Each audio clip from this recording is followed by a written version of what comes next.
Happy Thursday, everybody. On time today. Hope you're all having a good week. Got a few people dropping in here. Got this mystery package. I'm going to open that tonight for sure. Thursday, man, this week is flying by. I don't know about you, but I can't believe it's Thursday. Yeah, it seems like I was just doing this. It wasn't that long ago that I was doing this stuff. All kinds of good projects on the mind tonight. Nothing crazy, but progress. All right, I still have not gotten those wheels back for the Apocalypse bike, so I'm still kind of held up there. So I think I'm going to keep working on the exhaust tonight, and then dig into the old mystery package here in a little while. How's your week going? Big thanks to Claire. I used her beer money from last week and got myself a Two-Hearted Ale. And we'll be rocking and rolling here tonight. Yeah. All right. What do we got on the tables here? Over there we've got the shorty pipe that we're going to have to deal with. That one needs to get cleaned up. So, again, it doesn't have to be perfect. I think that'll go relatively quick. And then a quick wrap on that exhaust. I also need to cut those tabs off.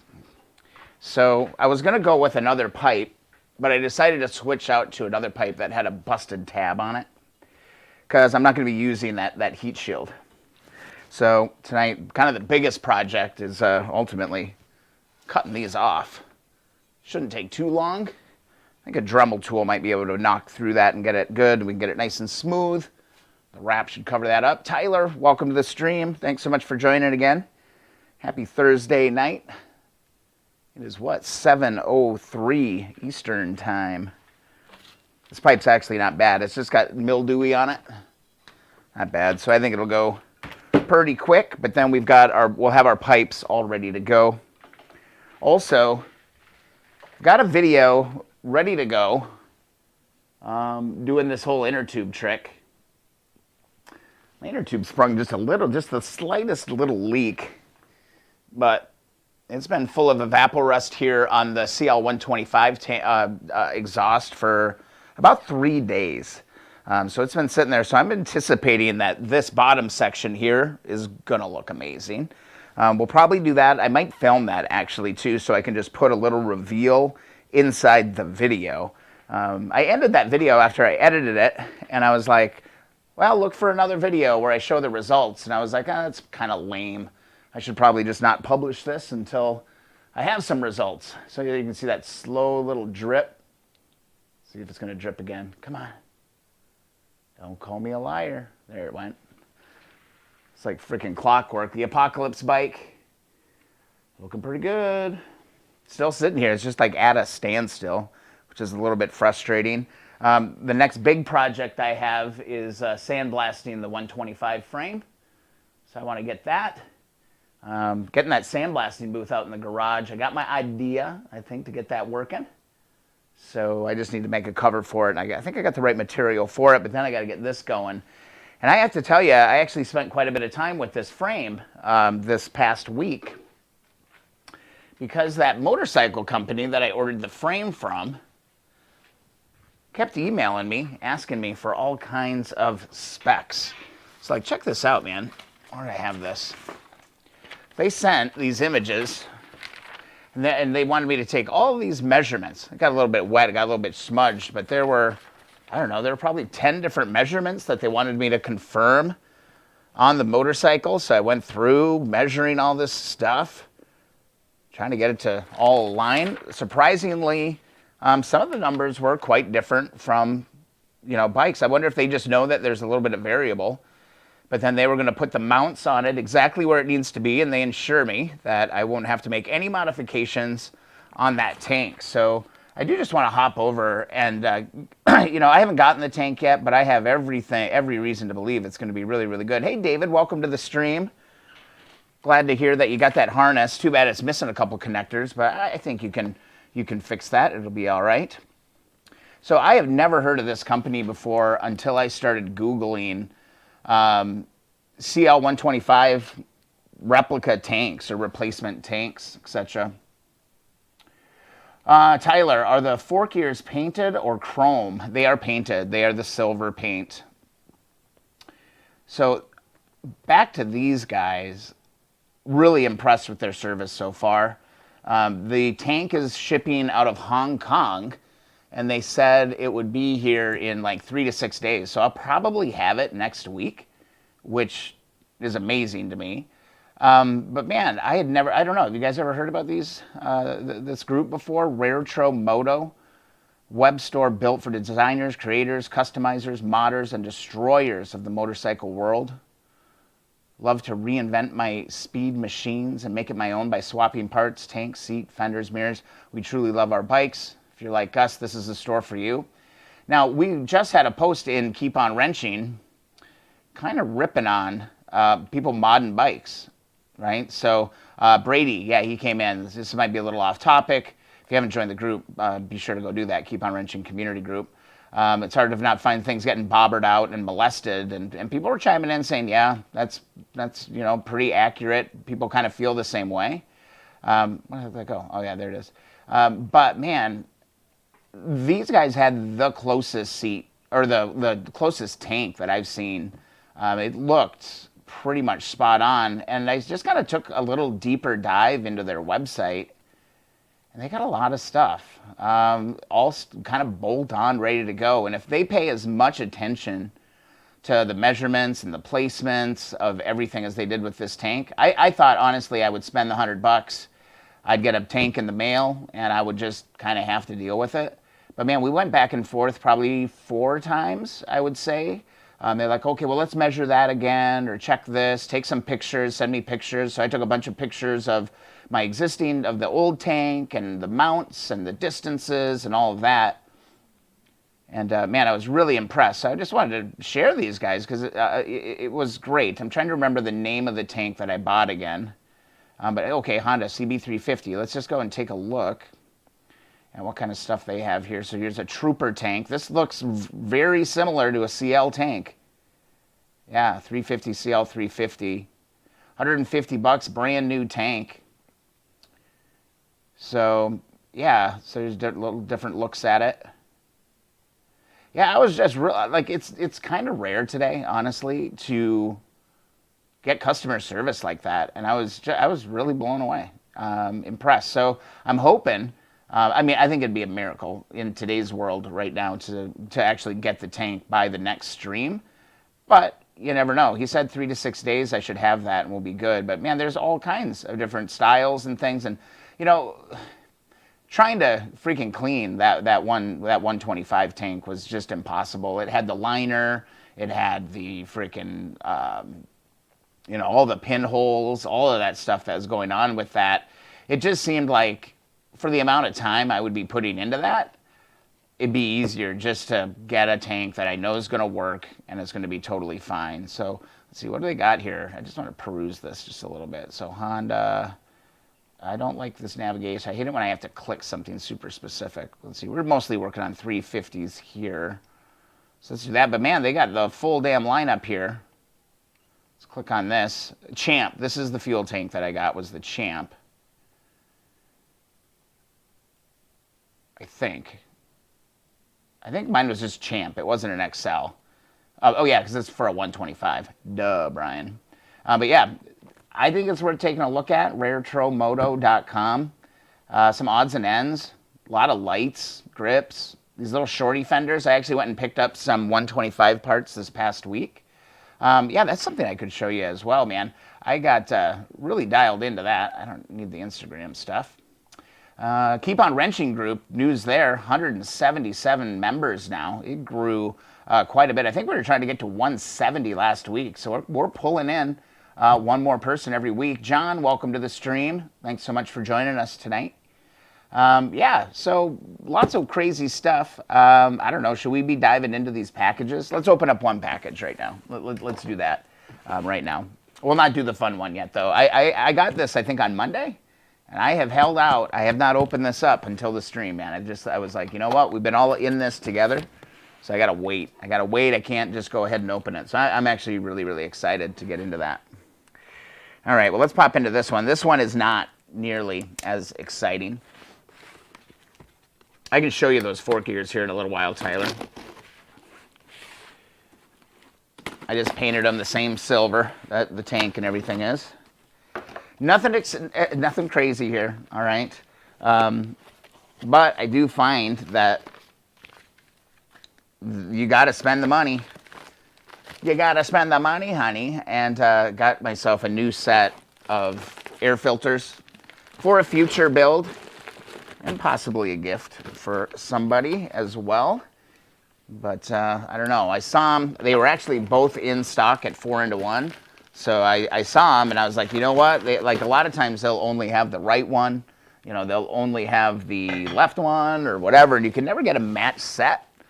So I just went ahead and grabbed those. Brand new. I love, you know, there is just something about getting a part with a Honda part number or a Honda sticker on it. We know that those are rock solid. I mean, I do encourage you, if you're going through all the trouble and doing all the work to rebuild one of these bikes, put some air filters in it. They're not cheap.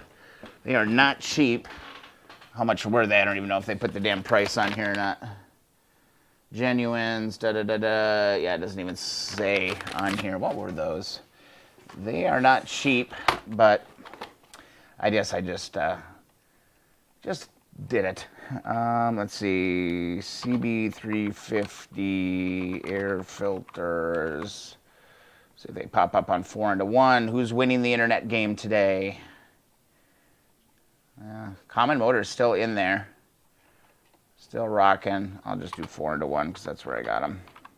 It's always fun to see how stuff ranks out. 4-1, 4-1, classic air filter, blah, blah, blah. I wonder if these are it here. I don't remember. They're not cheap, man. It hurts. It hurts. It hurts to purchase these, but let's just do this. Honda. Look at this. Like, you just pick your bike. They make it so easy to find stuff here. Yeah, let's do that. Parts. Oh my God! Look at this organization. This is just something that gets me a little giddy, to be quite honest. So here's the air filter. See where the stock ones are. Maybe they're not even here. I don't know. They might not even be here. I saw them and I ordered them. I mean, I was just kind of cute, just kind of trolling around the site looking at stuff. And I had to grab them. I was like, shit, they got both of them. Let's get them. Oh, man. Because all I hear about is, like, people who put pods on their bike. They just have all kinds of problems. No, that's not it. Huh. They might not have. Oh, there they are. Left. Okay, yes, $65 a crack on that. They are still in stock, guys, if you do need air filters. Looks like they are still in stock. $65 a crack each side, man. Oh, God, that hurts so much. Hurts so much to freaking spend that. But it's important. You don't want to put those 50-year-old freaking... don't want to put those 50-year-old filters in. So might as well do it right, especially if we're going this far on these damn projects, right? Should we open this? I've been waiting all week to open this. Just a little bit of packing tape. You guys wonder where the hell I bought this one from? Got it from the old eBay store. And if I recall correctly, I was in a bidding war with a fellow Keep-On Wrencher to get this product. Where the heck do I even start on this? Oh, get this too. Do you guys see this? Just make sure there's no... Yeah, okay, cool. Do you guys remember what the shipping was on that eBay item when I won this? It was like $65 shipping. Dude, I'm gonna leave a review on that. That's just crazy, right?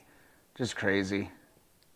Hey Dan, just kind of poking around, yeah, shopping a little bit. But remember this? That eBay listing that was like $65 to ship or rip off. I hate that. I hate that when people get you on the shipping charges. It's super annoying. I think I'm just gonna cut into this box. This guy used a whole damn roll of freaking eBay tape. This is exciting. And I almost opened it up too. I was like, oh, I should make a video about it, of a vintage rack. But I was like, no, that can wait. Let's get in here. Spend some time on this. Maybe even mock this up on the bike. I'm not sure which bike I'm gonna put it on. That's my biggest kind of question right now. Let's see. Oh yeah, it's a luggage rack in here. It's kind of stuck. I got to cut the rest of the box. There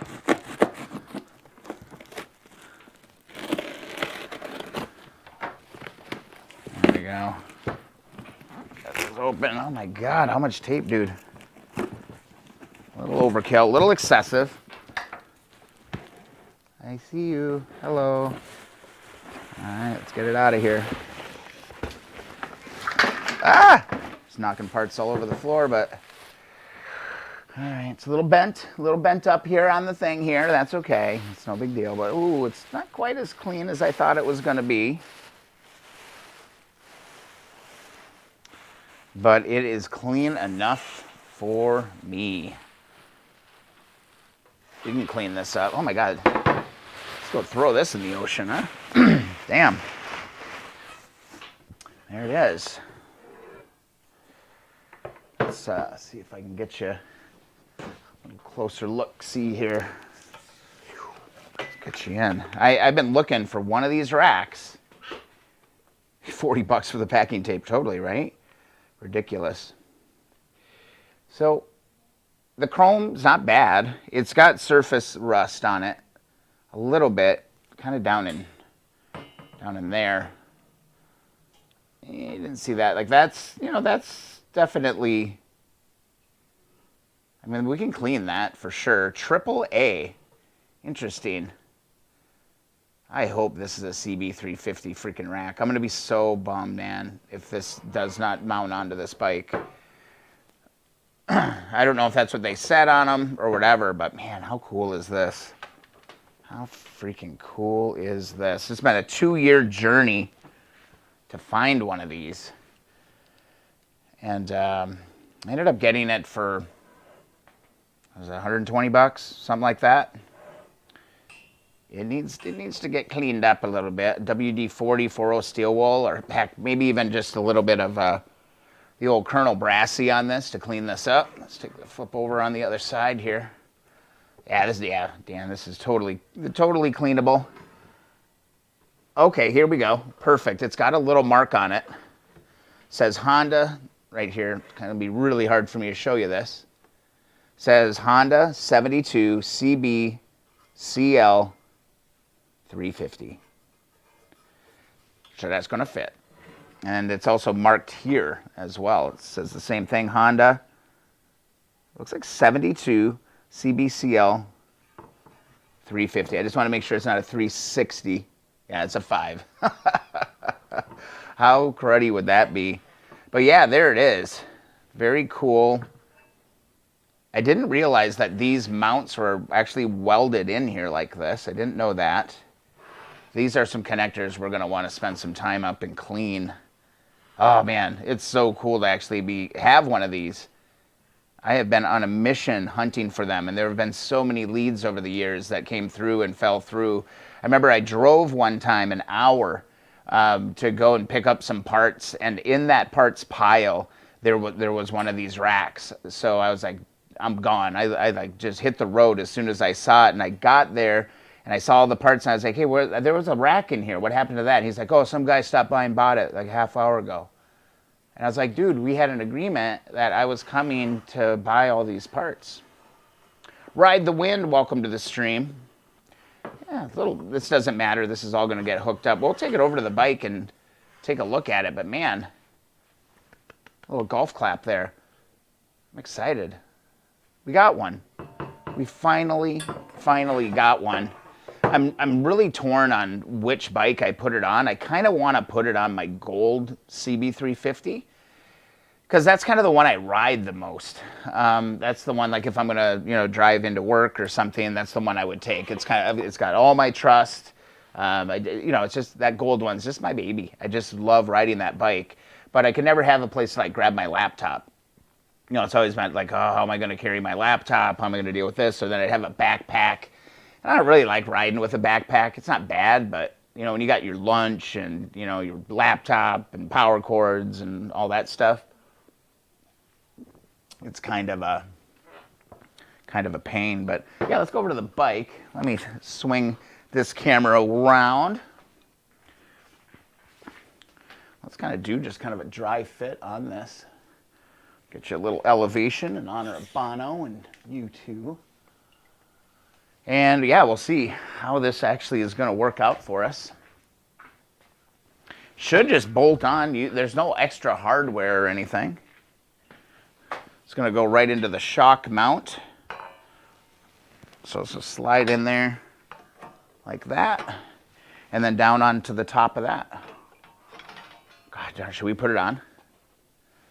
I mean, I know I have to still clean it, but I kind of want to put it on. Yeah, looks like it's going to sit right in there.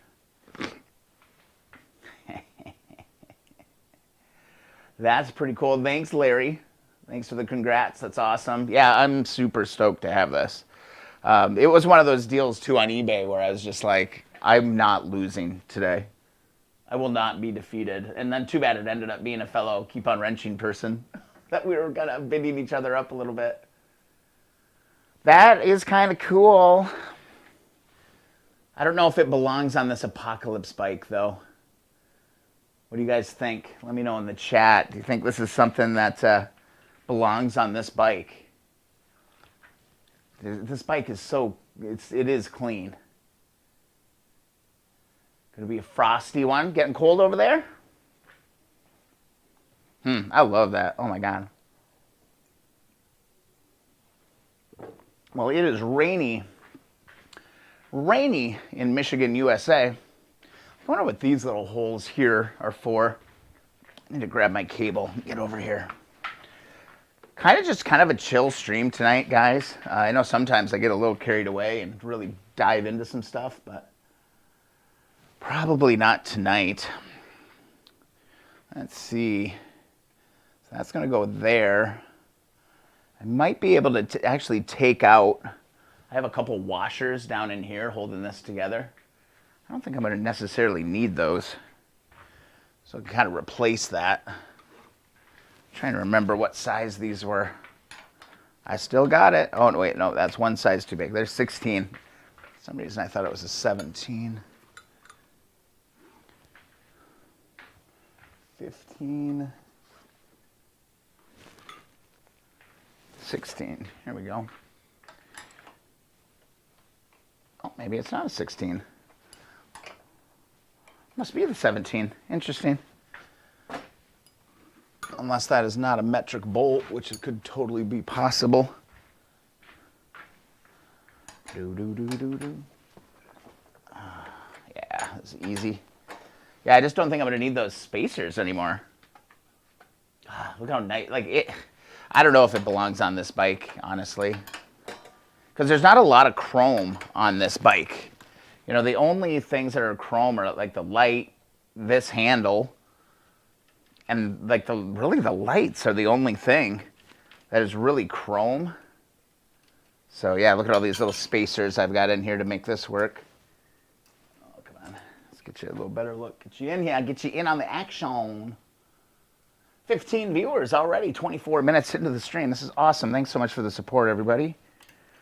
Shoot, I'm going to have to take that one out as well. Might as well go over to the other side and grab the other one too. I want to put it on. I just want to see. I've never had one.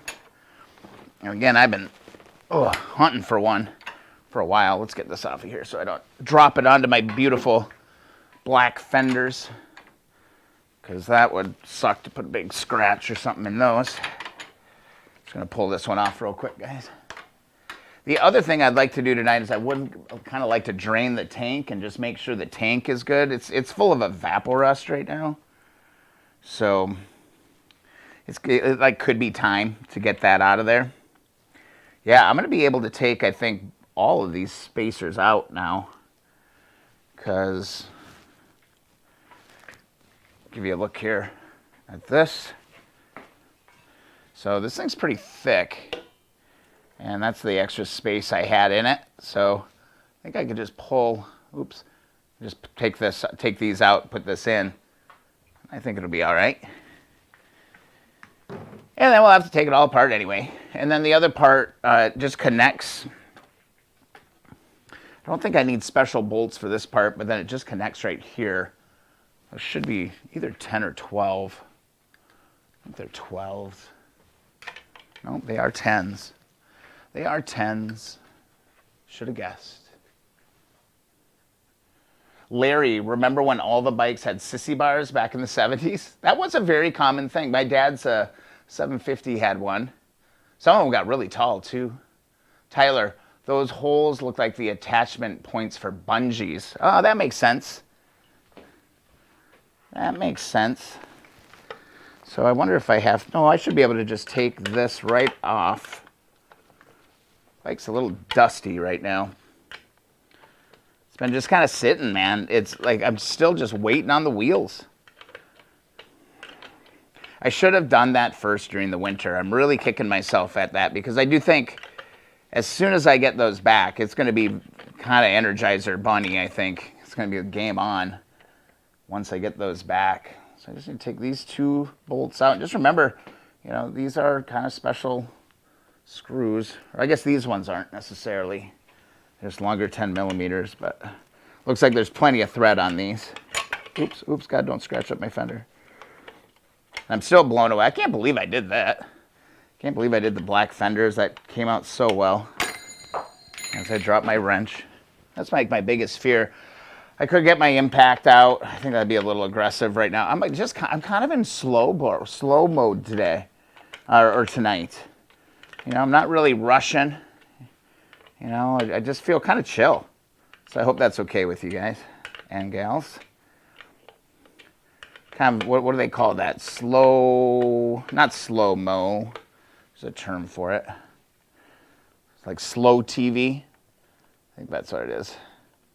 Slow TV. Just chill. It's Thursday night. One more day, guys, and we get to the weekend. We can actually do some stuff. Okay, so the other one, I'm going to need a ratchet on that one to get that out of there. Ratchet and an extension.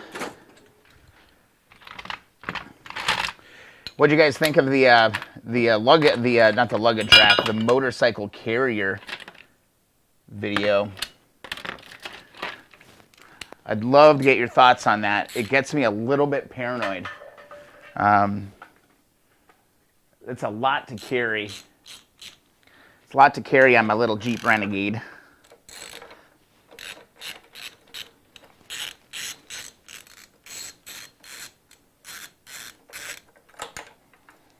Go. Lockers, pull this off.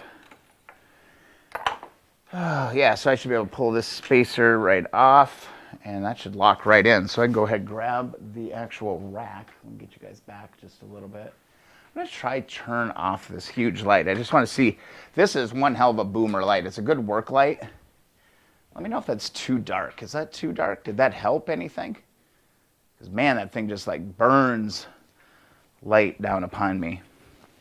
Turn it back on. Just let me know. Still trying to kind of figure out the lighting situation in this room since I rearranged everything. But yeah, so this should drop straight down here. And wait. Lock in. You know what? I'm going to just pull the seat too. Get it out of the way, because how terrible would that be to puncture a freaking hole in this new seat. There we go. Get that out of there. Put this in a safe spot. Now we should have full access to everything. Let me get you a little elevation here. Just like that. Chuck, got your sticker. Awesome. Good to hear. Glad to see you back on this bike. Looking forward to the show. Thanks for hanging out, man. I appreciate it. I'm glad that sticker showed up. Ride the Wind. Hey, Dan. Heavy rain. Had that yesterday. Waiting for summer. We're out of lockdown here, so we can ride legally now. Nice. Tyler, the clearance is a little sketchy on that ride height for the 350. I know. I don't want a truck. I just don't want a truck. I have nothing against trucks. I just don't like trucks. The one thing I was thinking about is I could get, and this is for that carrier, that latest video on the YouTube channel. Maybe get one of those risers. But I have to do a little bit of research. Oh God, I love it when you get the right part. it just sits there, and that's gonna be pretty damn close, man. Looks like I'll have to bend this. Well, it's not quite perfect. I wonder if it goes underneath. I bet it does. That would make sense, kind of. Okay, and then there's a little bit of motion. Yeah, so that's how that goes. It would make sense that it would go underneath. Looks a little weird going the other way. Let me put these back in here.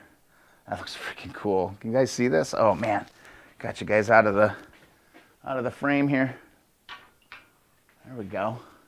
I mean, it don't look bad. It doesn't look bad from here.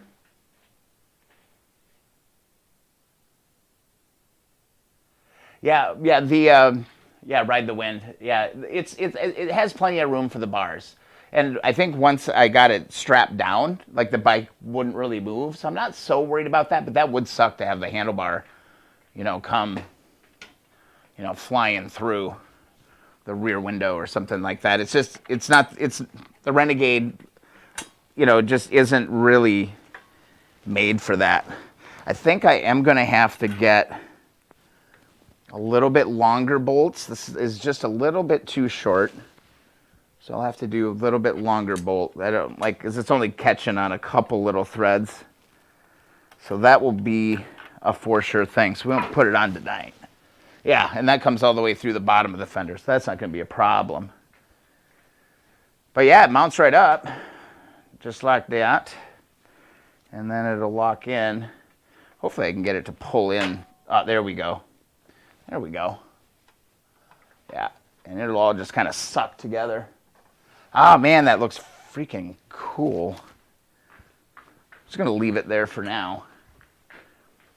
Put the seat on.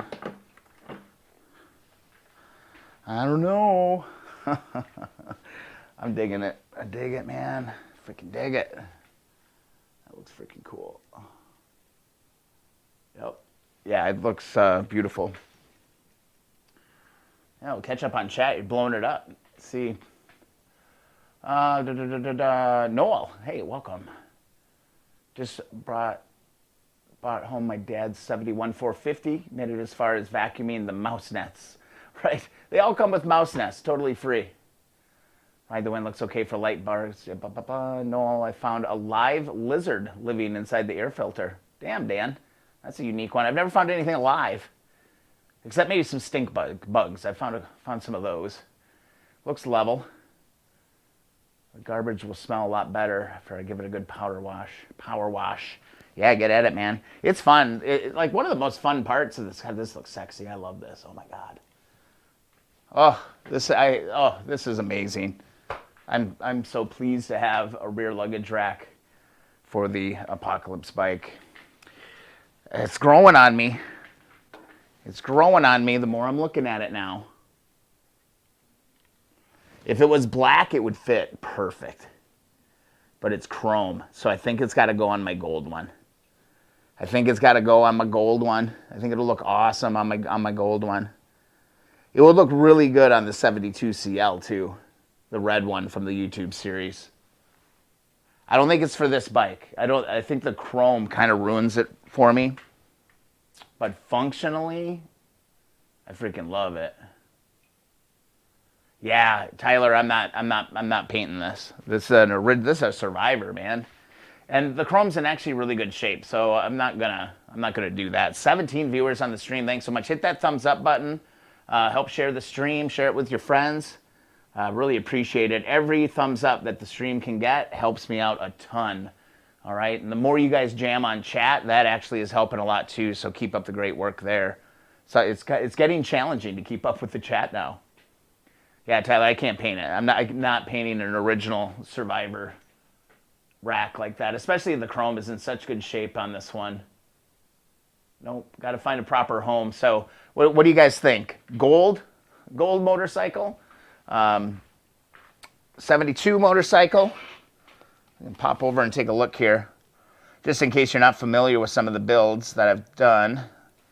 They're over on keeponwrenching.com, where you can go and request that free sticker. All right, that is available there.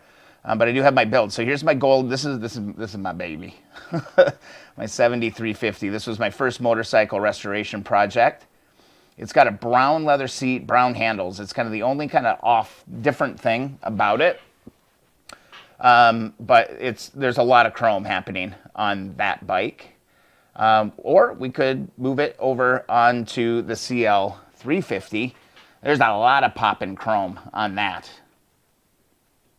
Kind of torn, not gonna lie, on that. That's my baby. Here's the Apocalypse bike. This is the one we're working on now. This has come a long way since I uploaded this photo. Holy buckets. We have made some serious progress on that.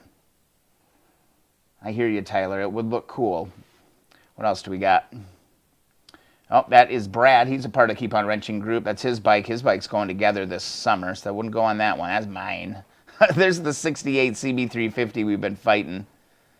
And then I don't think I have the 125 on here yet. So yeah, so it's really between these two. What do you think? I don't think it fits on the Apocalypse bike. If it was powder coated black, Dan, yeah, it would look great. It would look really good on the CL.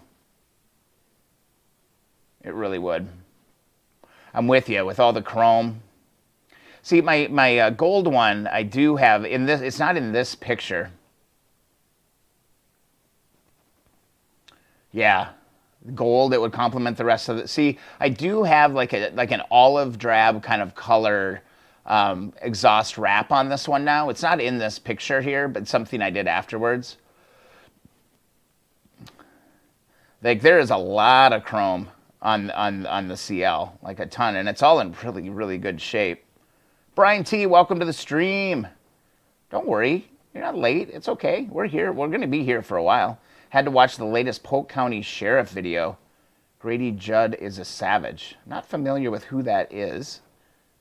Savage, as long as savage in a good way. We're trying to figure out, Brian T, what we should do with the luggage rack. Let's see, where is it here? Yeah, there we go, Brian T. We got it on. It's just sitting there now. I'm trying to figure out what bike to put it on because I'm not digging it on the Apocalypse bike. Can we kind of agree on that? Noel, I will definitely have to blast and paint most of the chrome as it is far from gone or far from gone. Going to try my hand at wheel lacing and try and paint and save the rims if they're true enough. Yeah, Noel, you can do it. The lacing is no problem. I think anybody could do that. It's the truing, I think, that is the real challenge. But, you know, Tula Tom from our group, he went and knocked all that stuff out. So again, what are we going to do? Gold? I think it's going to... I'm feeling the luggage rack going on the 72 from the YouTube series. It kind of deserves that little specialness. I just love this little bike, but that's my daily rider. Look him up on YouTube. He does great press conferences when he busts criminals. Awesome. Okay. I think I might know who you're talking about, Polk County. Let's see. Yeah, man, I'm a little torn. The only thing that's drawing me away from putting it on the gold one now is because of the brown kind of accents that I have on it, but the brown and the gold and the chrome are pretty good. You know what I'm going to end up having to do? I'm going to just have to keep looking for another one so I can put another one on each of the bikes. Should do that. Lucas is in. Noel, yeah, we got a great group, up to 20 already. Don't forget to hit that thumbs up button. It helps out a ton with the stream. Get people out there. And the free stickers are on keeponwrenching.com.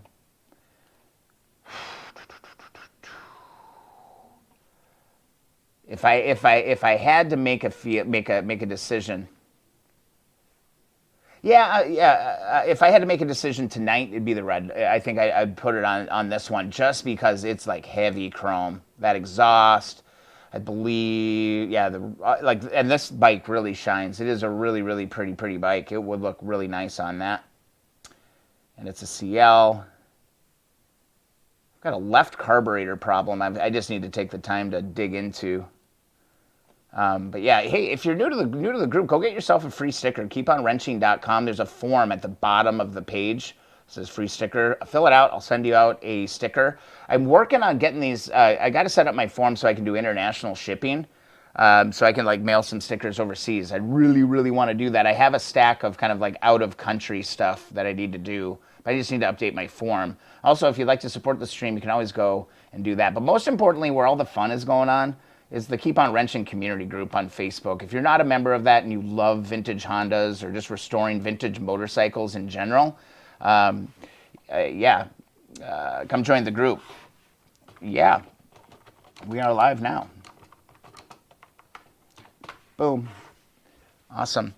So yeah, love this. I'd love to, can we push this over 180 members tonight? That would be amazing. And then as always, kind of the goal every night is try to get to that 30 viewership. So 30 is kind of that sweet spot for me. It's kind of where I can kind of, I don't know, that's the most we've really ever had. I'm trying to remember what our peak was. I have it written down over here. What our peak was. 35. 35 was our all-time peak.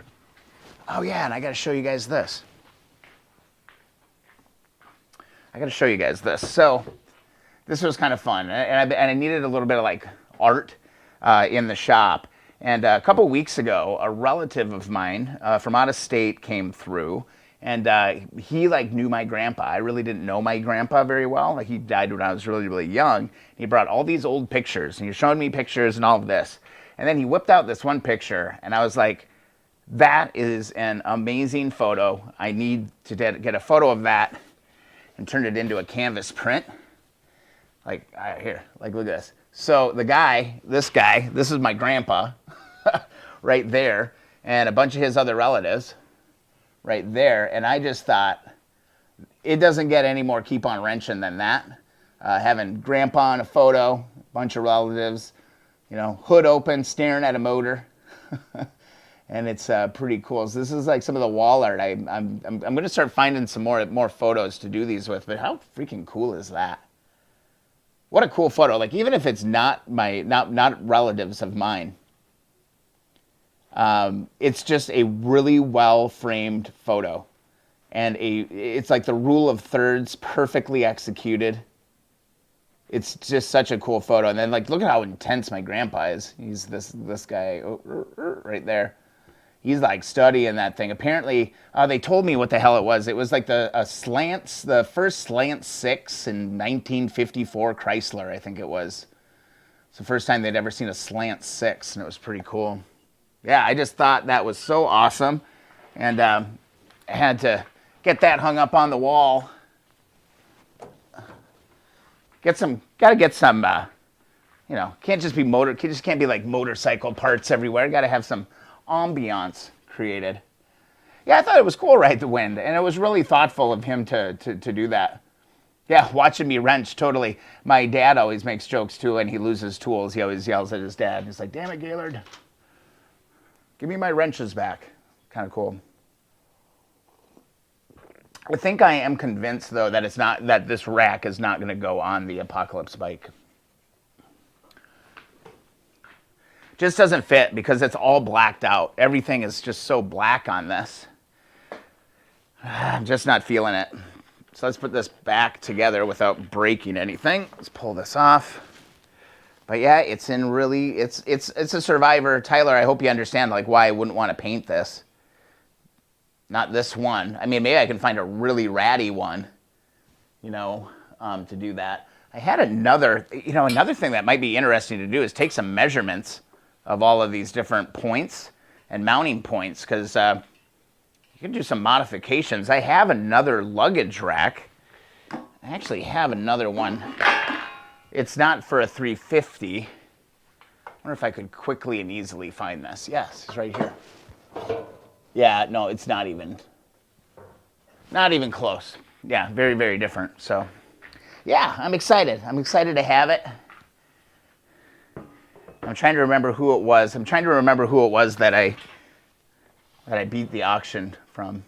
Yeah, it doesn't fit the build. Good, Brian. I'm glad. I think that kind of seems to be the consensus on the luggage rack for sure.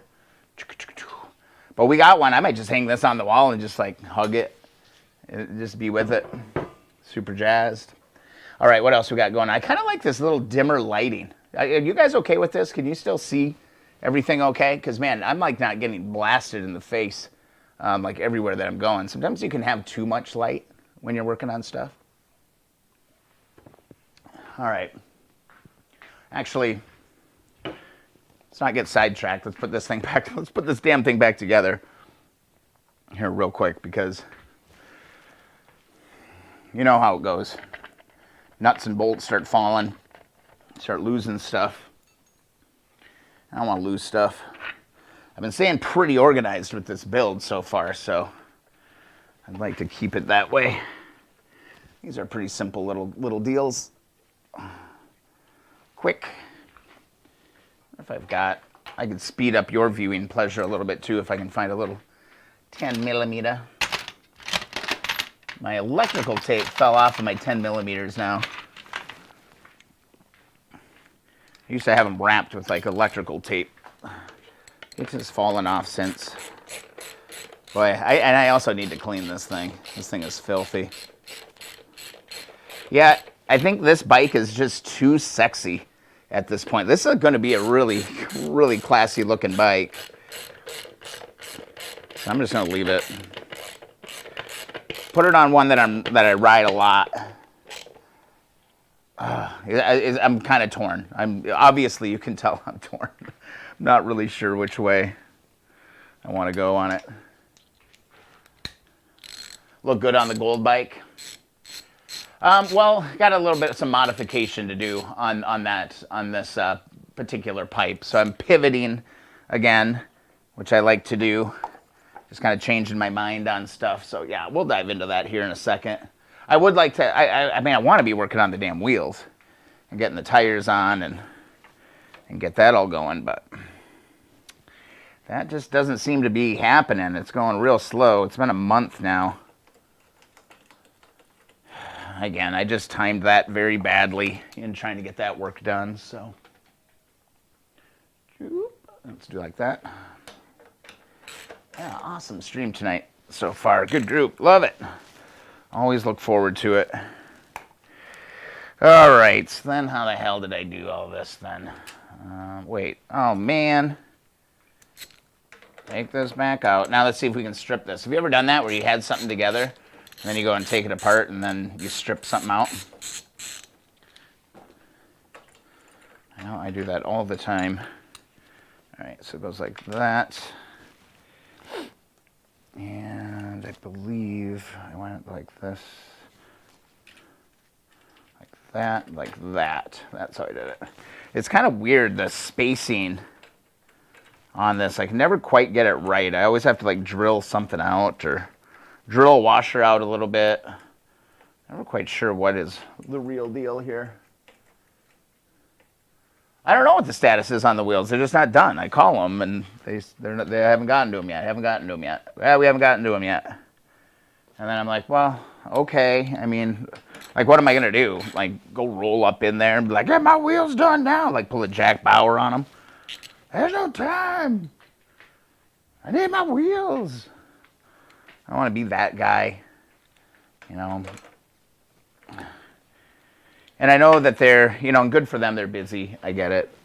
You know, one of my, I remember I had a job, like a review for my job one time. And they were like, strength and weakness. And the strength is that I'm a really nice guy. And then my weakness was I'm a really nice guy. I always remember that. Like, you know, Brian, your strength is you're a pretty nice guy. Well, your weakness is that you're a pretty nice guy. So, I guess it could be worse, right? It could be worse. That always stuck out to me. I was like, huh.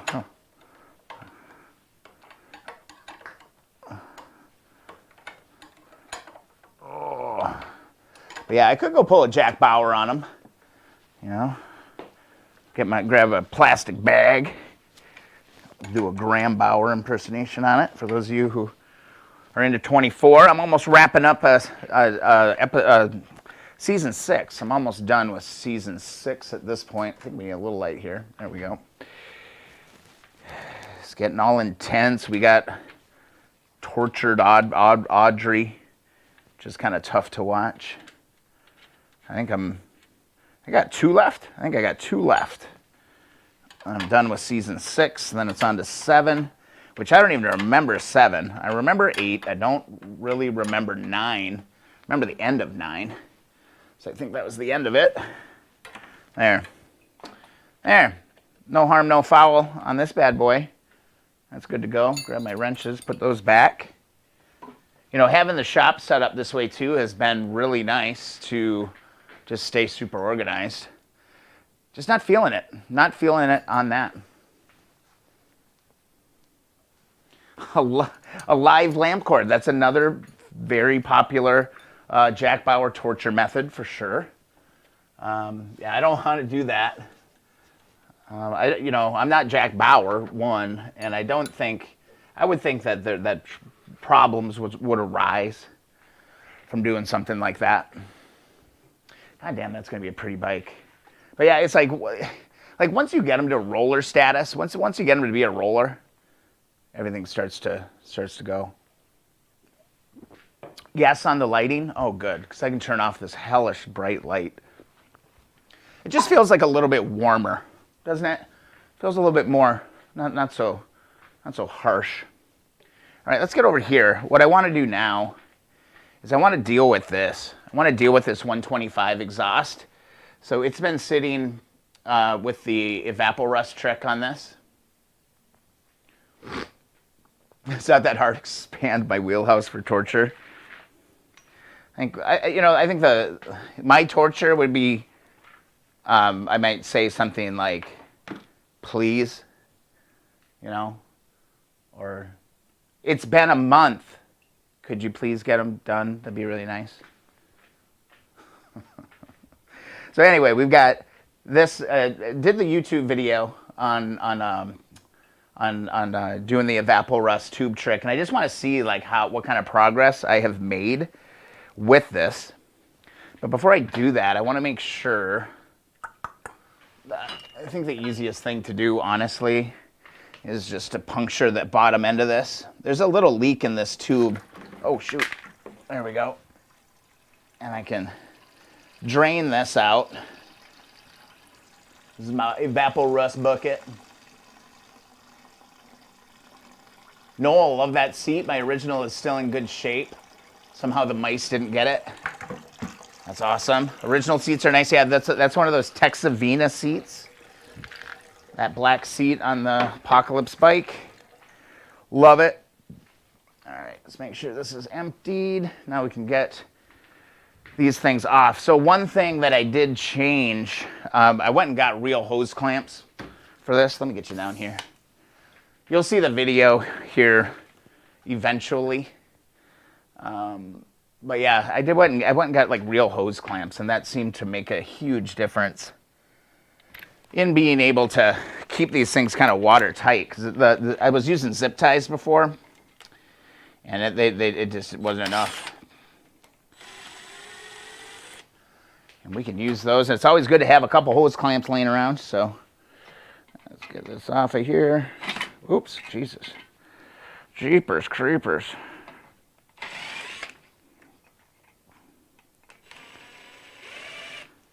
Nothing crazy tonight, guys. Just kind of a chill, slow TV kind of a stream tonight. So, oh man, I wish I had my tripod.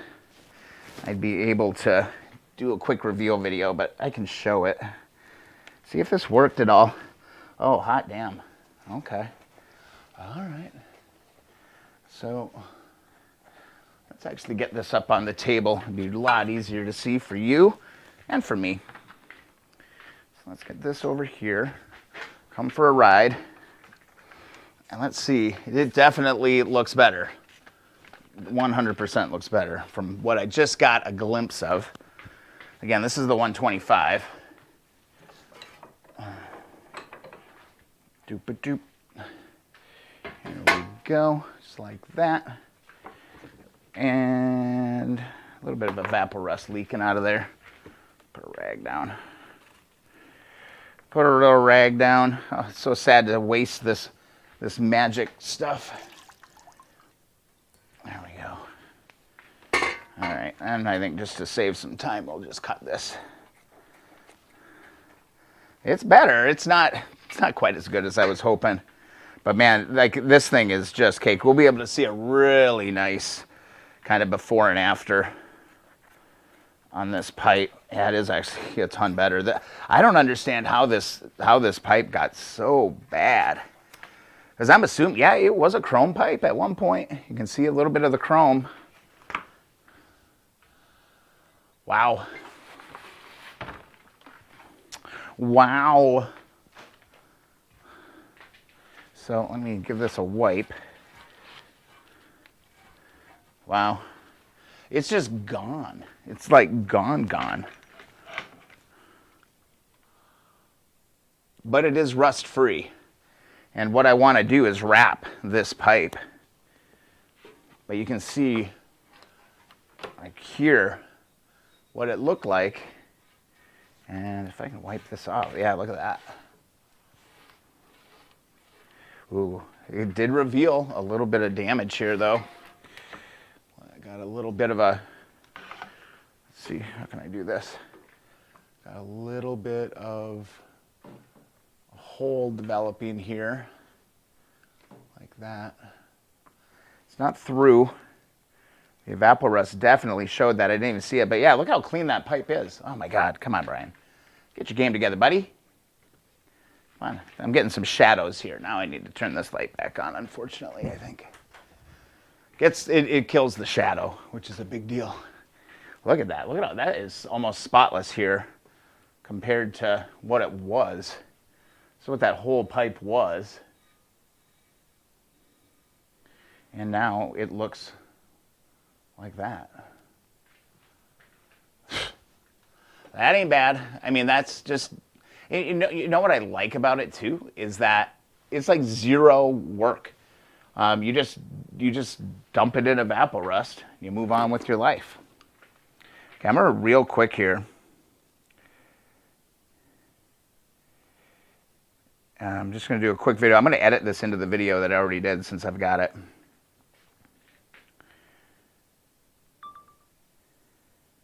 All right, and it's been a few days of the pipe in evaporust. You can see it's revealed some dangerous things here. But man, look at the difference. Here is where we weren't able to treat it with evaporust. And here is the parts that were in evaporust for a few days. And I'm telling you, low impact. You don't have to work too hard at this. And this thing is almost 100% rust free compared to what it is or what it was. I mean, it was crusty. So I'm telling you, inner tube, evaporust, some hose clamps, and you're good to go. One thing I would recommend is skip the zip ties and make sure you go and get some proper hose clamps, because I did have issues with some leaks. Finally just cut the zip ties off and went and grabbed a couple hose clamps, proper ones, was able to go. I'll have to clean this up a little bit more, but man, what a difference a couple days makes to go from that to that. Pretty cool. Gotta love evaporust. Cool. So in the video initially, I was like, well, check back for another video where I show the results. And I was like, that's dumb. Let's just film it. I'll just wait a few days, do it, blah, blah, blah.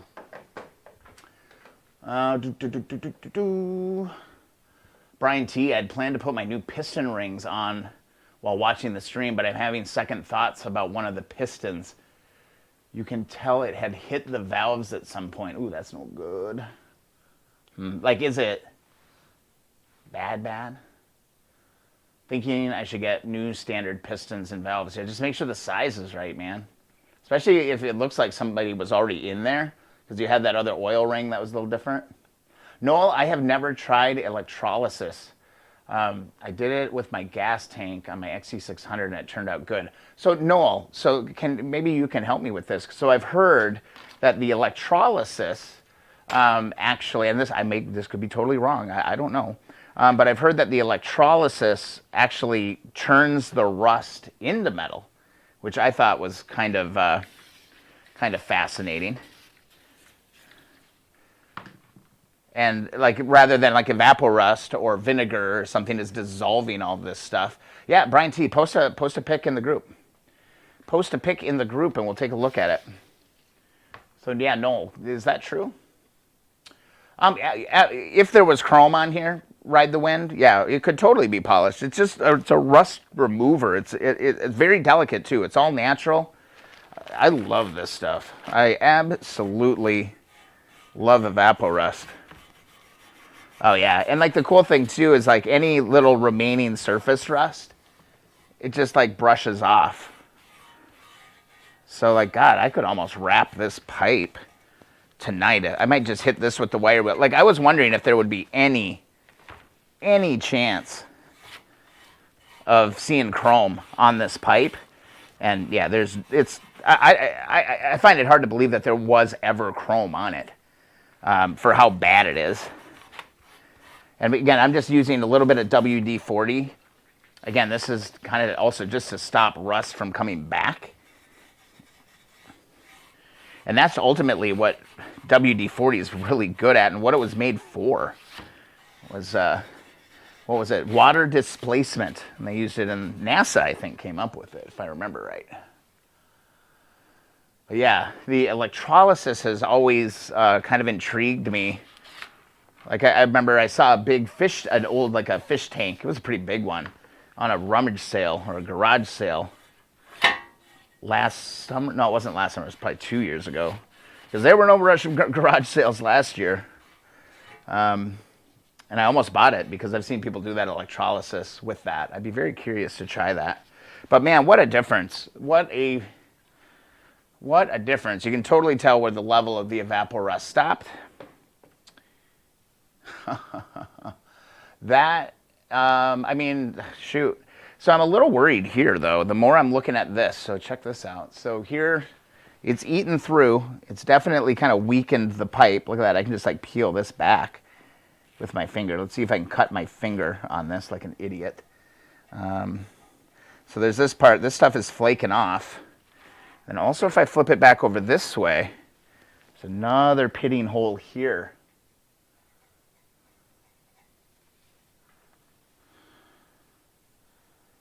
$29. Oh, nice. Ride the Wind. I ordered some after watching your videos. Yeah, dude, and it's reusable. As long as you filter it and put it back in, you can use it until it's like pitch black. You can use it over and over and over and over again.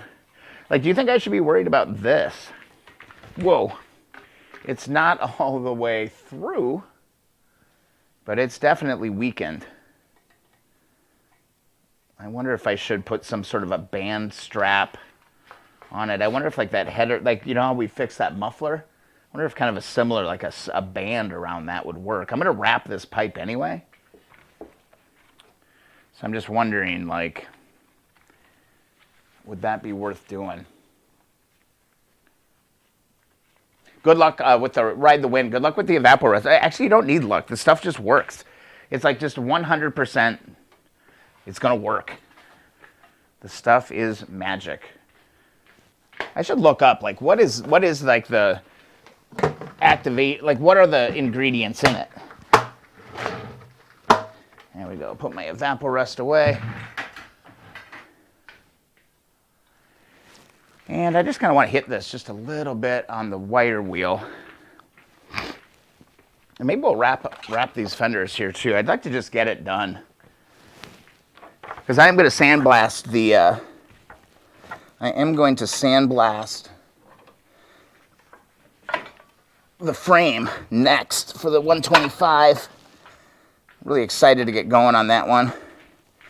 See if we got power.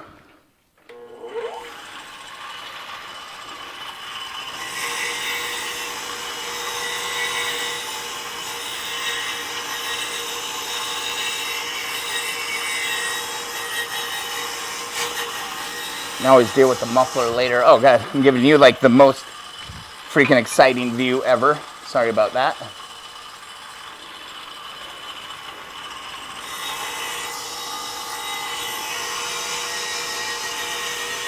I just love how like small all of these parts are. It's also manageable.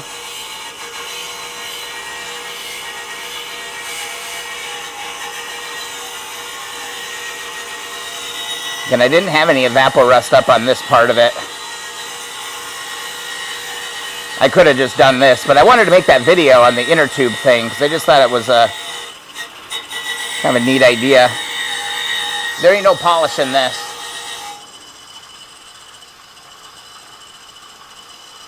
You're going to try it on your wheels? Yeah. Totally doable. Get one of those Red Gorilla bins. I think I've showed those on the stream before. I can show you one again tonight. Man, they fit the wheels like just perfectly.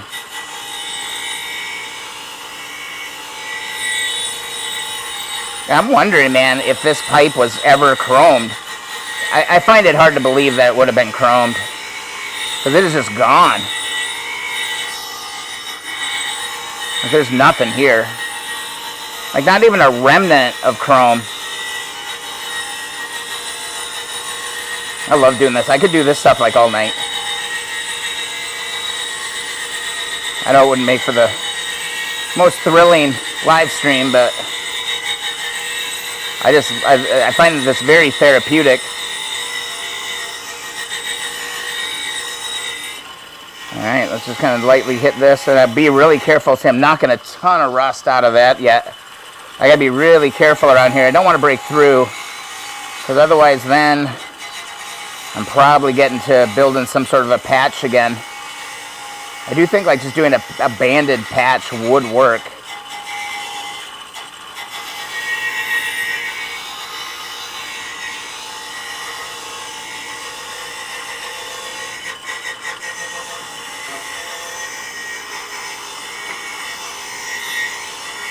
I don't know.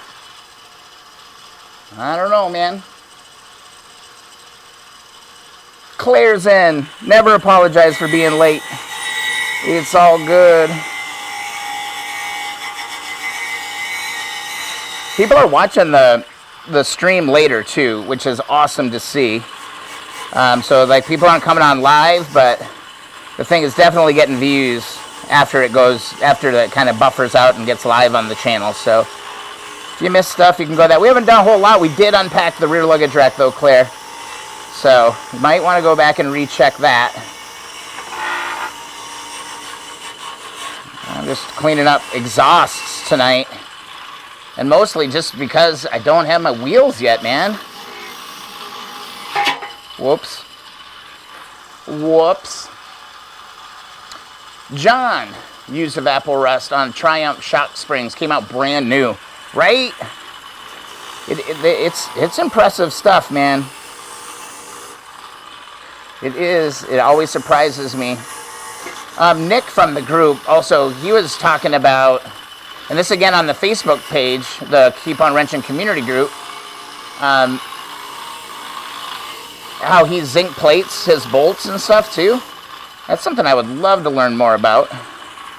This is a little tricky getting in here. I gotta concentrate, otherwise I'm gonna have an issue getting inside this curve.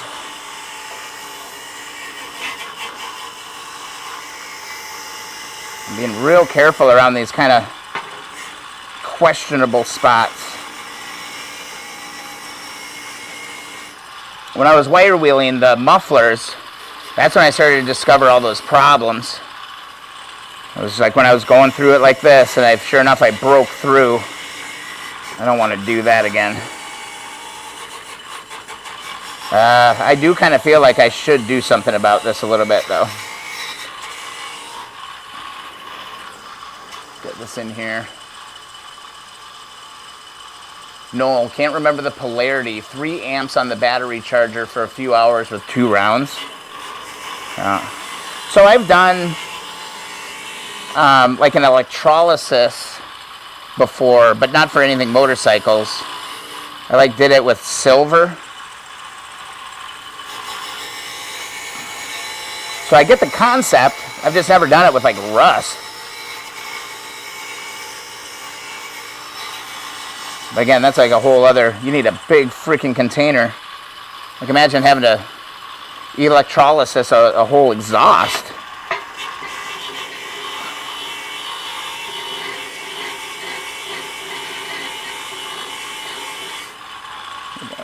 Got to get creative with my angles here.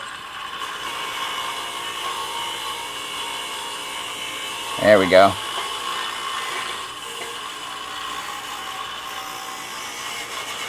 All right, we'll be able to really see what kind of damage we're dealing with here with this little hole.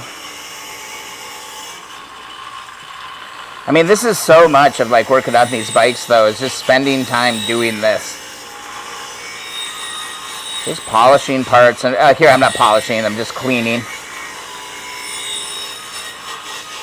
Well, we should be able to wrap this. Feel good about it.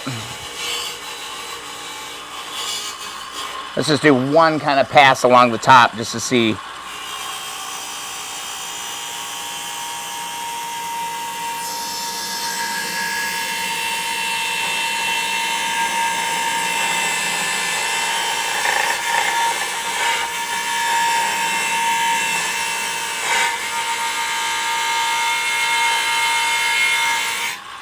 That is some rusty stuff, man.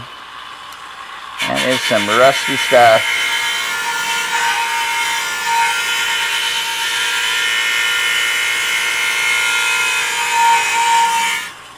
I'm actually tempted to just find something and put this into Evapo-Rust.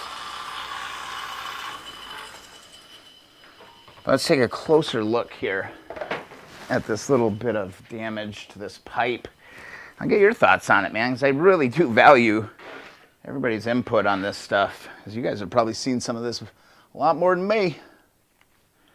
Get you really down on this here. All right. So let's get a good zoom. All right. Dan, there's a YouTube of a guy using electrolysis to remove rust on an entire engine block in a plastic garbage can. Huh. In a plastic, oh, interesting. I suppose you could use plastic, right? Well, either way, this is night and day on this pipe. What do you guys think on this, though? Wish I could get you a little bit better view of it. Something to be worried about?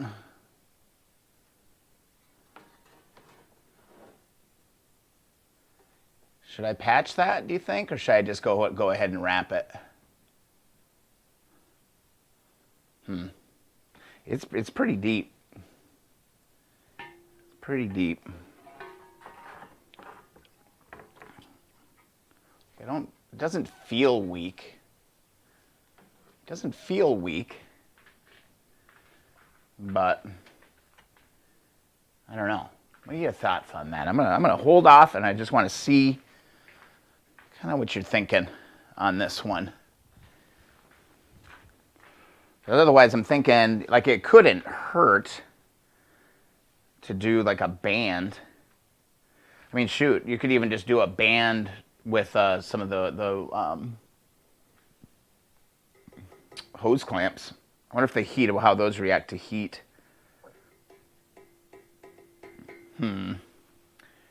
Yeah, shoot. Yeah, look, I just flaked that right off. It just falls right off. I wonder if someone could TIG fill that hole. That's not a bad idea. Just get it done that way. Have somebody reinforce it a little bit. Because that, you know, and it's in the same spot too. You know, on both sides. Yeah. I'd like to get it fixed right. Because it would suck for that pipe to break right there. You know, eventually, like after one season of riding or something, and have that whole thing just fall apart. That would suck. That would be no fun. Dan, thinking the same thing. Let's get somebody to weld that real quick. So, yeah, hopefully it doesn't blow through, right? That would be the other thing. 'Cause I know one guy was trying to fix one of my frames, And he hit it with his welder and it just like blew through. Another thing.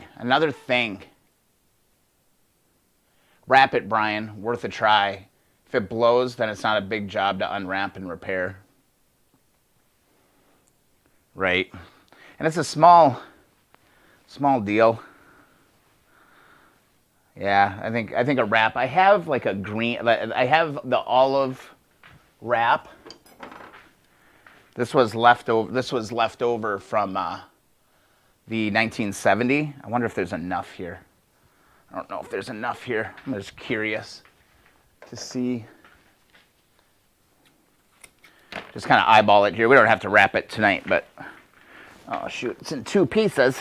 Oh, here's a longer piece. Okay, so it'd probably be. Let me get you back out a little bit. Let's just eyeball this a little bit. Where's my thing?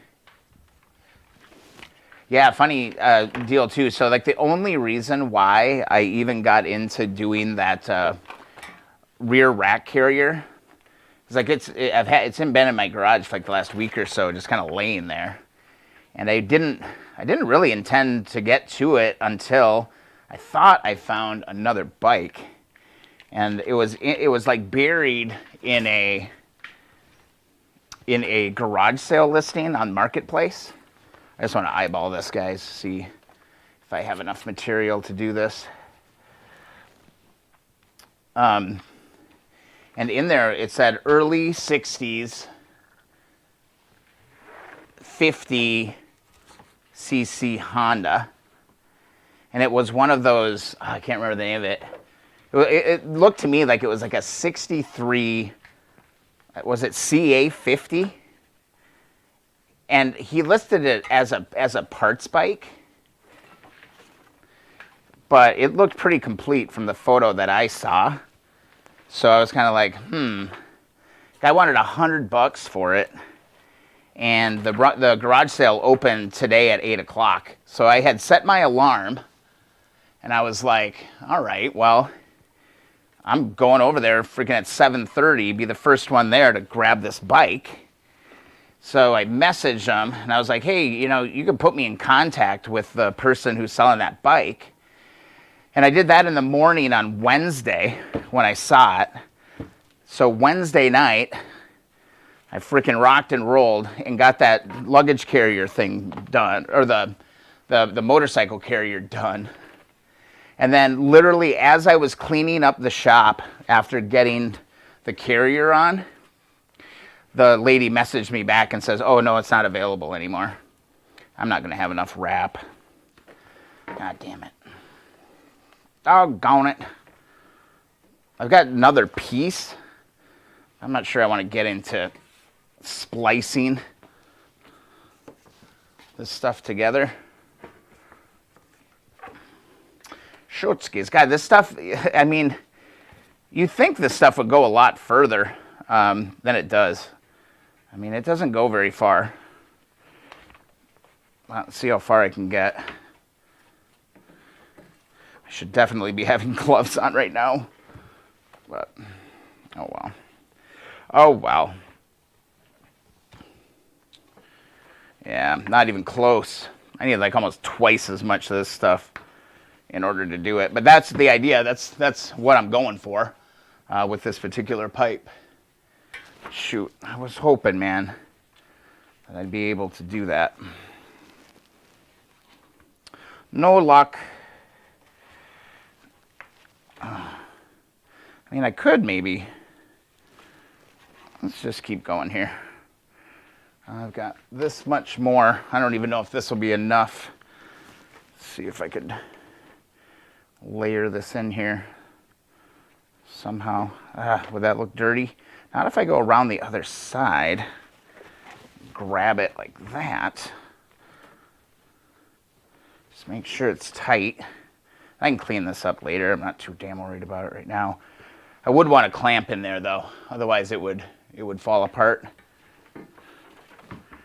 But yeah, if it was one piece, I think I'd have enough. Now I'm a little worried I might not have enough of the black. So I might have to order some black just to see. Thanks so much for joining the stream tonight. Be sure to thumbs up that stream. Hit the thumbs up, like, comment, share, get this thing out there, man. It really is like you sharing that gets this stuff to really take off. So every little bit of support is good. I appreciate every share, every like, every comment. Yeah, shoot, I have enough, but not enough in one piece. I just feel like over time, it would probably come apart there. What do you think? Is that a big deal or not? I can clean all this up. Yeah, see how it's loose here? Yeah, that would all fall apart. Yeah, hey Les, welcome to the stream, man. Welcome. Better late than never. All good. You're never late to the stream. You know, it's all good. You show up when you can. We all got lives. Yeah, so, okay, so here's the next kind of conundrum. So we'll see how 125. I just don't have enough to do this right now. So off comes the wrap. All good. No harm, no foul. I think I probably will just wrap this. Call it good. I thought for sure there'd be enough there.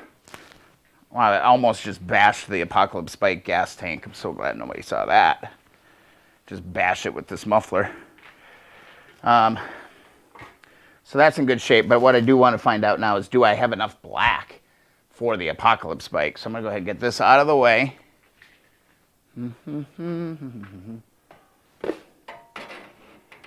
Hang that, get that out of the way. And now I'm paranoid because I don't think I'm going to have enough to do this pipe. And I also want to cut these off. So I'm not going to put the heat shield on this one. And this one already has a broken mount on this side here. So it only has 2 points on it. It's kind of a junky pipe. It's actually not in bad shape. I think it'll clean up pretty fast. But I think I'm going to cut these off just so it's nice and clean. I may regret it later, but I mean, it's kind of useless now with these on there. And I have like 3 of these pipes. I have plenty of them. Zach is in. Nick is in. Oh, everybody's rolling in. That's awesome. Happy Thursday. Welcome to the stream. Again, just real quick, I put my gloves on. Let's maybe do that for a change so I don't fill my hands full of fiberglass, which is probably already too late because I've been doing this for a while now. Thanks for joining. And now I'm just concerned that I might not have enough of this. But I think I might. Shoot, I might even have enough to do the 125. Again, I just want to quickly eyeball this. So let me move this back so you can kind of see, and we can just talk, hang out, while I quickly just do a quick assessment to see if I have enough material to do a wrap on this motorcycle pipe. I hope so. I really hope so. I'll be bummed if I don't have enough. But anyway, I was putting that carrier all together so I could go pick up that bike. And then as soon as I got it done, like that little 50 bike, I could have easily carried in on that new carrier. So this should be enough. Yeah, see, like, and I can cut these tabs out. Cut the tabs out, and then this should roll out really nice. Just want to make sure I've got plenty. And yeah, you know what? I'll be able to wrap the CL 125 exhaust.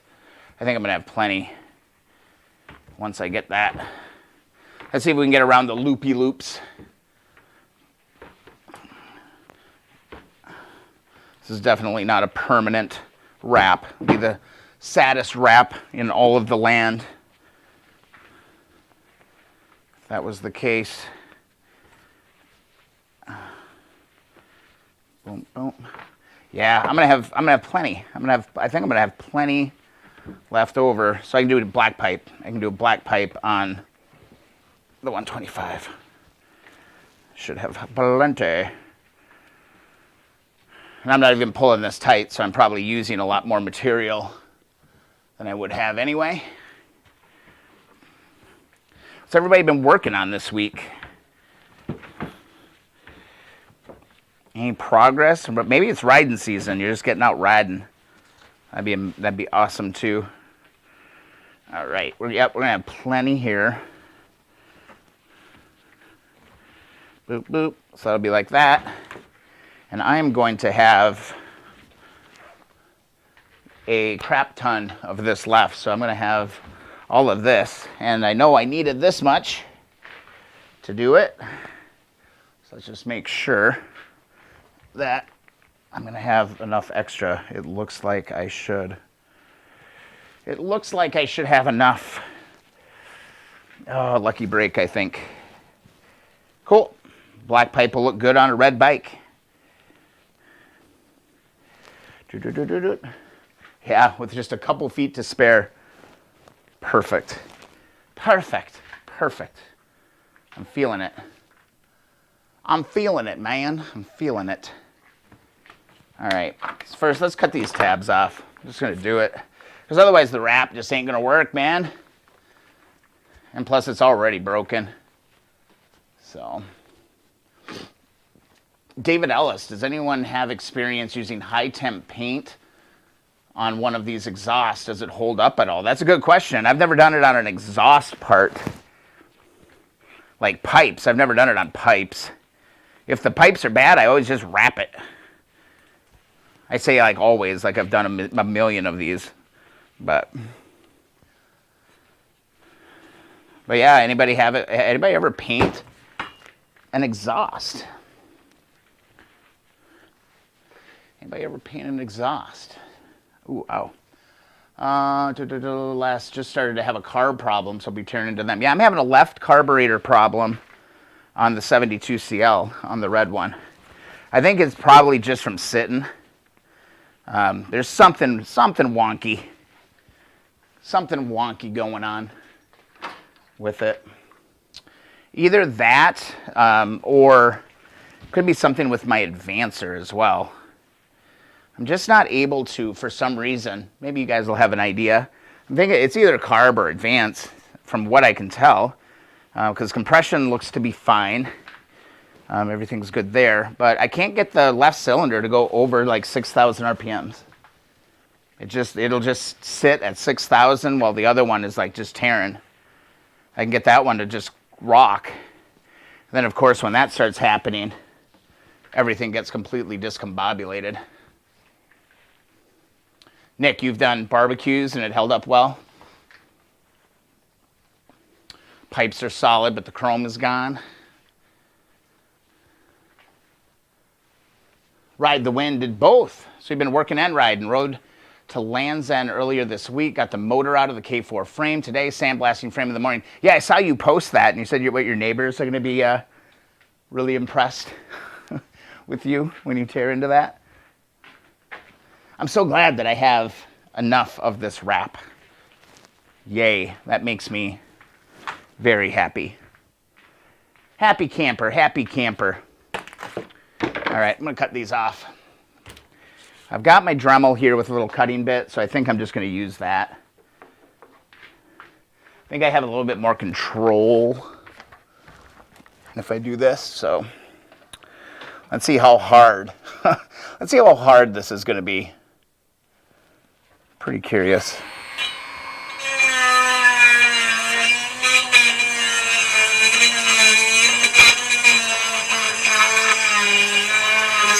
Is this like spot welded in?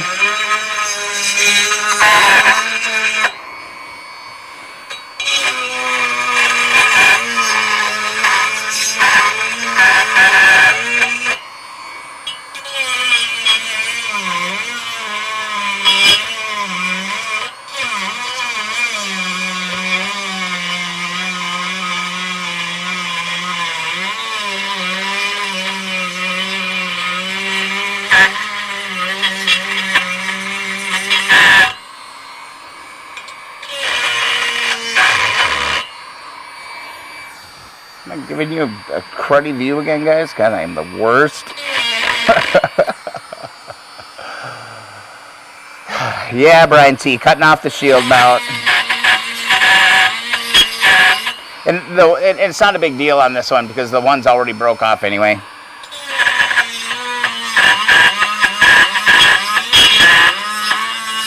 And if I decide to change direction, I got another one.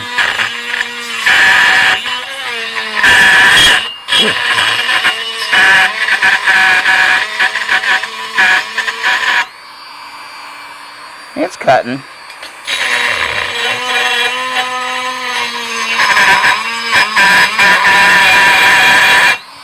Let's see if it's welded. Yeah, it's only welded on the one side, so there's no welding on the inside.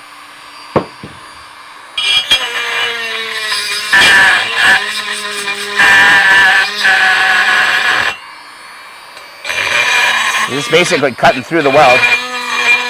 And you know what? I could actually save these if I don't do a whole ton of pain in the ass. Do that.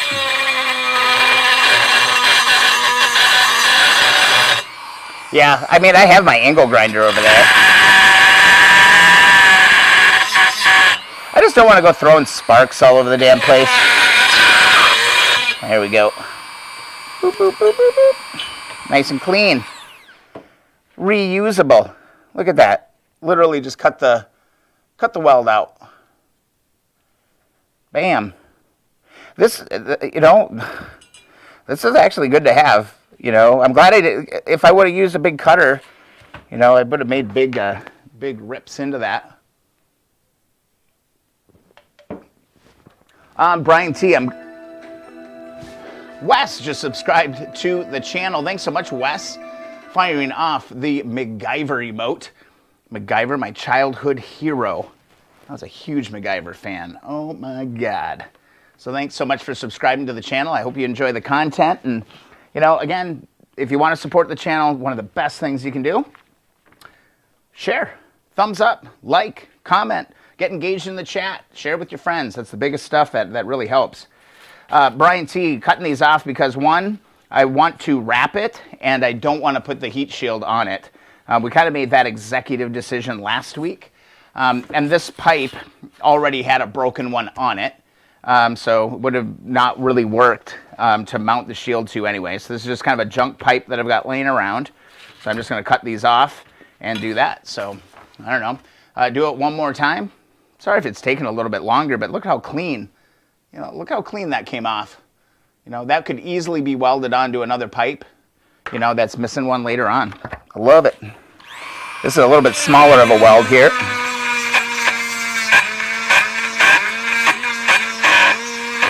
I'm just committing. I'm fully committing to going with. Oh, I got dust in my face. No heat shield, black wrapped pipes on the Apocalypse bike. The more I looked at it this past week, I was like, yeah, that is going to look badass to do that. And yeah, I'm excited. I finally made a decision. Imagine that.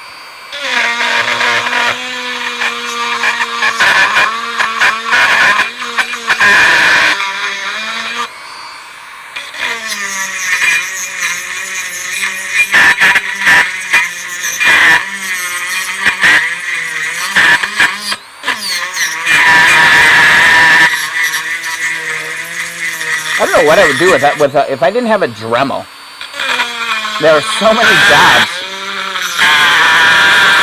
that just wouldn't get done, man. It just wouldn't get done. No problem, Brian T. Anytime, man.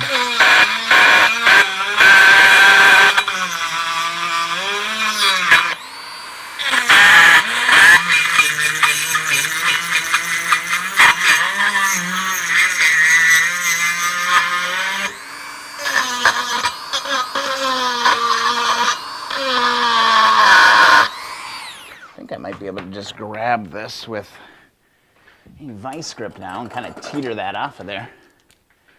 Tech Gizmo, that's awesome to hear, man. I'm super glad that you enjoy the videos. I really enjoy putting them all together. Yeah, look at that. Boom. We got 2 of them for our collection now. Thanks for chiming in. Let me know. Started my 71 CL350 about a year ago. My right cylinder ain't firing, not sure why. Trying to clean up my carbs, but ended up buying a set of aftermarket ones. Waiting for them to come. Good luck, man. Good luck with getting that thing going. I'm glad the videos have been helpful. Glad you found the live stream too, man. We got a cool group of people. Just kind of people moving in and out. I think what I need to do now is get my grinding wheel on so I can, let's see, God, I lost like all of my mount hardware for my, for this one grinder. I have no idea where the hell it went. So I'm like I'm stuck. I can only use like one at a time, but those came out clean. Now I just want to grind those nice and flat. Thumbs up the stream if you're having fun tonight. A little low-key tonight, you know, not gonna lie. Being a little low-key tonight, nothing super crazy. And probably one of the biggest puzzlements in the world for me is freaking changing these damn things. I can't believe that that this grinder doesn't have like a lock position. It is so annoying to like change things. And then especially when you've got, you know, one threading one way, the other threading the other way. I sit here all the time being like, how in the hell am I supposed to do that? I just want to get my grinding wheel on. Let's see, there's like a little nylon washer. This is the right size, so I don't need this little spacer. Little grinder, grinding. Nuts, bolts, washers.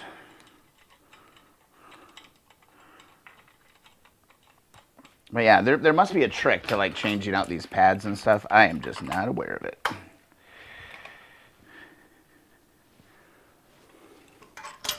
Boom. All right. Let's grind some stiff. See, it's going to throw it this way, so that should be okay.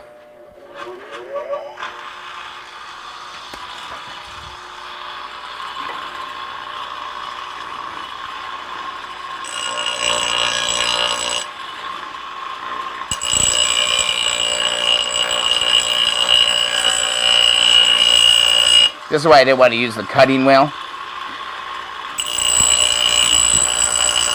I just hate throwing sparks like this.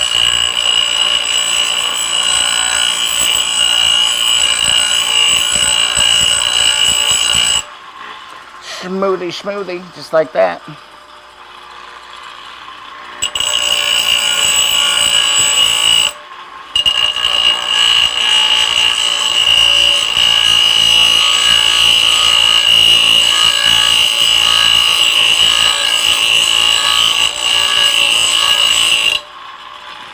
Like that. So yeah, now just trying to smooth them out, right? Get rid of all these things. Damn puzzlements.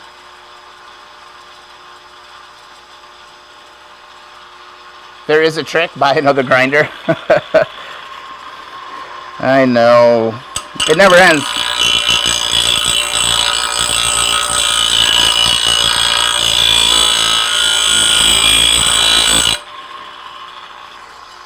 Beauty. Halfway.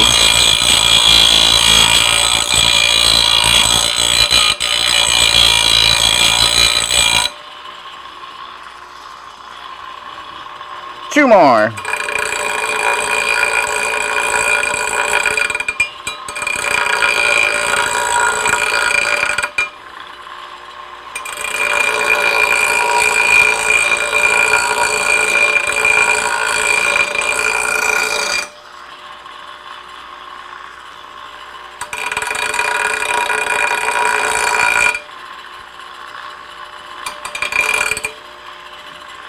Good enough.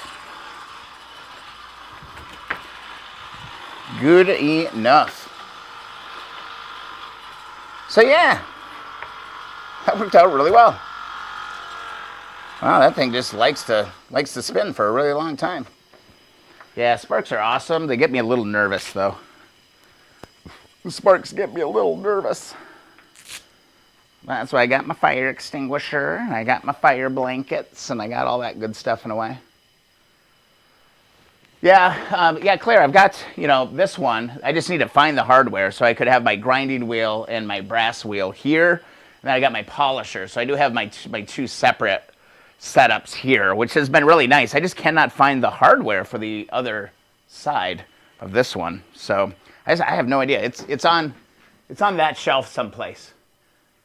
It's up there someplace, man. So yeah, cool. But yeah, definitely if I'm at a garage sale or something and I see one, I'll pick up another one. It would also be nice just to have one out in the garage as well. All right, so this is the pipe. It's got a little bit of rust behind where we cut those brackets off of. I'm actually going to put these brackets. Take these. I'm going to just throw these in my little parts bin.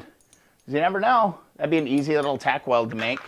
Once I get into all that stuff, I'd love to get a welder this summer for sure. Tech Gizmo used to be my grandfather's. Oh, that's cool. Grandfather's old bike when it was new, sat in a barn for 30 years, and those carbs were very varnished. I bet they were. Dude, it's awesome that you got your grandpa's bike. That is very cool. Very cool. Very cool. Let's see. Get a couple of used grinders, set them up. Some grinders have an Allen key hole in the end of the shaft. There is a hole at the end of the shaft. Interesting. I'll have to look at it. It doesn't look like an Allen hole, but who knows? Let's see. Rob. Good work from Chicago. I think you need to add some fake blood to your workbench and gloves to make it official. I use the 3M Rowlick removing sanding discs instead of the bench grinder stone. Okay, 3M. Does that just go on like a hand tool that you could use, Rob? That would be nice. Yeah, I almost... for those of you who've watched the stream, sometimes I can get a little weird. So I was going to just do this. And just fill the room, and just go freaking bonkers with the angle grinder and cut those off. But I wanted to kind of preserve them a little bit because, it's a part that I see missing from these. Now I just cut these off, of course, but all good. Thanks for stopping by, Rob. I really appreciate it. 21 viewers on the live stream tonight. We're killing it. We're trying to get ourselves over to 30 tonight. So thumbs up the stream, share the stream. Get your people over here. Get your people over here. In case you're joining us a little bit late, we got it. We did get that rear luggage rack finally. We unboxed it, we fitted it up, and that's what's going on here. So that's amazing. I just want to check the Keep On Wrenching group here real quick and see if we do have any member requests. If you're not a member of Keep On Wrenching, please, please, please go and get involved. It's the Keep On Wrenching community group. We've got one more request. We'd love to get to 180. John Matheson coming in. What's his dream motorcycle? A CL Honda, a 45 Harley, or a Royal Enfield 350? I think that works. You're in, buddy. That's going to take us to 178 members in the Keep On Wrenching community group. Please go join us. This is a really solid group of people. David, Blast from the Past, found this old pic of me at age 16 in 1972. Wow, that's that Panther Gold 72 CL 350. That is the Panther Gold version of the 1972 in the YouTube series that I did. That's cool, dude. That is an awesome photo. Love those old photos. Look how clean that is, man. It's a beautiful bike. Love that Panther Gold. That is a great color, man. Sweet. Well, let's like that stuff. That's good. I mean, just an awesome group of people. Okay, Brian T. Okay, Brian T. Let's take a look here. Hey, y'all, I want some feedback on something I've been struggling with. Should I replace this piston? It looks like it was hit. Let's see. Oh, this little crack here. Is that what you're saying? Let's see. Seen by 25 people and nobody has said anything yet? What's going on? Yeah, that definitely, I think, got hit, man.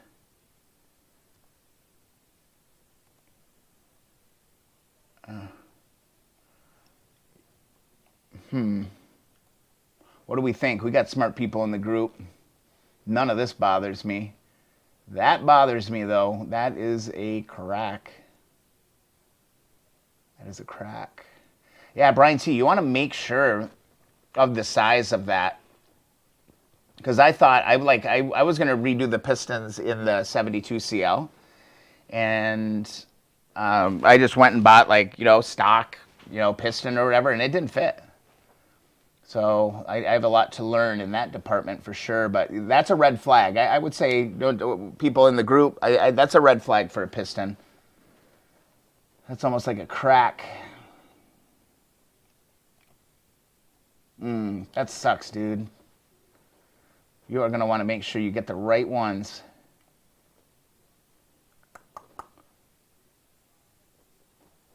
Yeah, that would bother me, man, because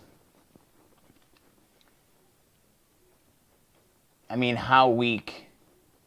It's a ridge, not a crack. Okay, so it's just like a smushy point kind of thing.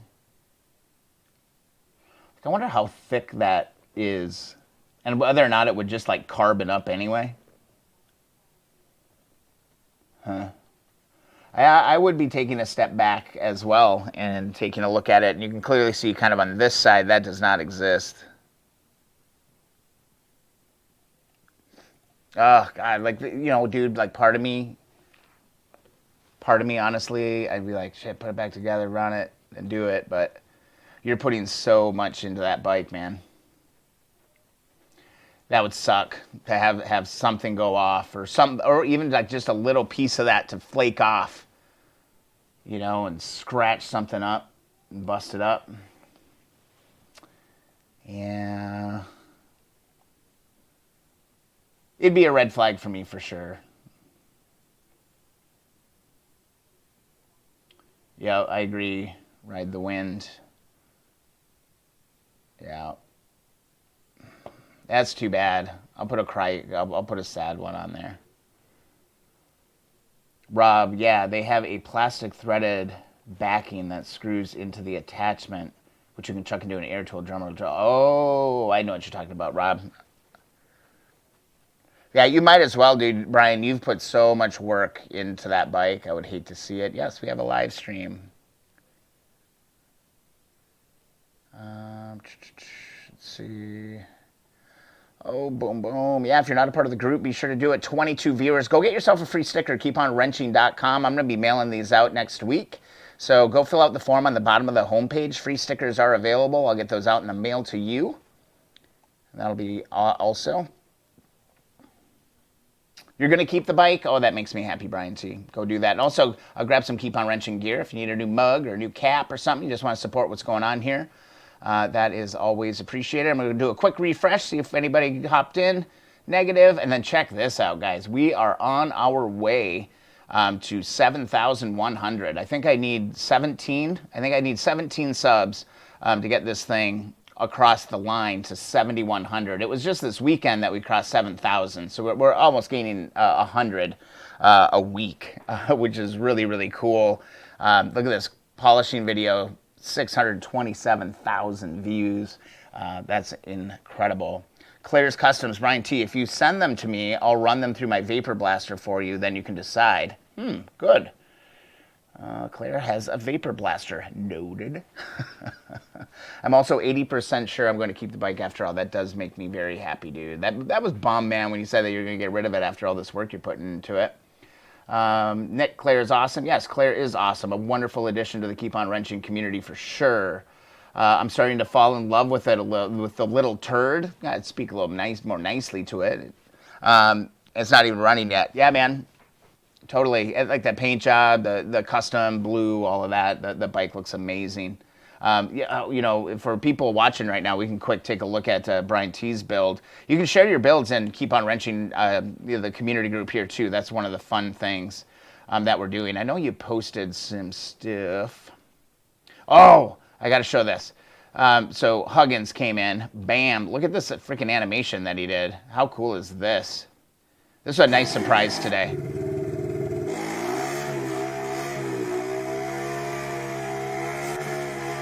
The freaking Keep On Wrenching logo. How cool is that? Very, very cool. Thanks for taking the time to do that. That's so fun. I need to figure out how to like download it. I need to figure out how to like download this, and I gotta do something with it. Like put it on the website, or if you want to send me the file or something, and you don't mind me sharing this, I think this is really, really cool. Yeah, so fun, all the stuff. So just nice surprises, man. That really lifted my day when I saw that. Here's Drew. He picked up 2 more beauties. Look at this. Oh my God. Drew, you're killing me. Look at those. Look at those. Ugh. I want to get into these older bikes so bad. It's just a whole other challenge. Whole other challenge. Amazing. Oh, yeah. Head gasket leak. Dan. Oh, you going to go tear into it, man? You going to go tear into that? I think you got to. Oh, yeah, Dwayne, he's got his scooter going on. He's got to get some WD-40 and clean up those, or something, and clean up the rubber on that. That green wheel, you know, is one thing, but you can't have that overspray all over that tire, Dwayne. Come on, let's clean that up a little bit. David Young got his running.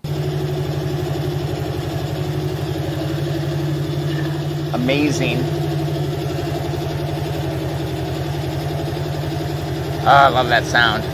I waited a long time to hear that, right?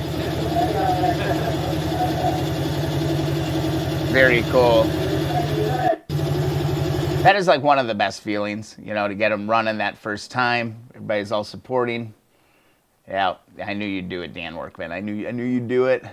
These bolts are the misery. Oh, they are misery. Jason, did you make any progress on that? Oh, I think I am 2 for 5 on getting those out. They're terrible. Yeah, he never did reply. Those have frustrated me a lot. I just want to get to, man, Paul. Look at that. That's a brand new freaking motorcycle right there, buddy.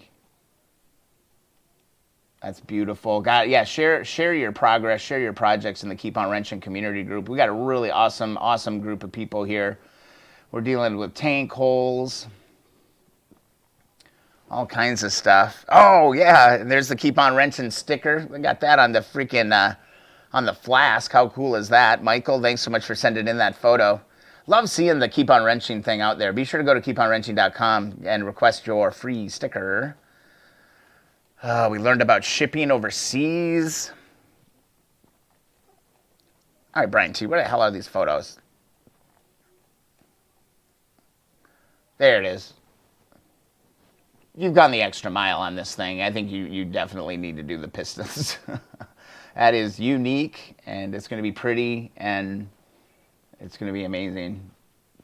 Nick, you're right. I have to put a lot of quality time into the bike. It's practically family now. They become a part of the whole deal. No doubt about it. They do become a part of you. You take all this pride and everything. So anyway, Keep On Wrenching community group is huge.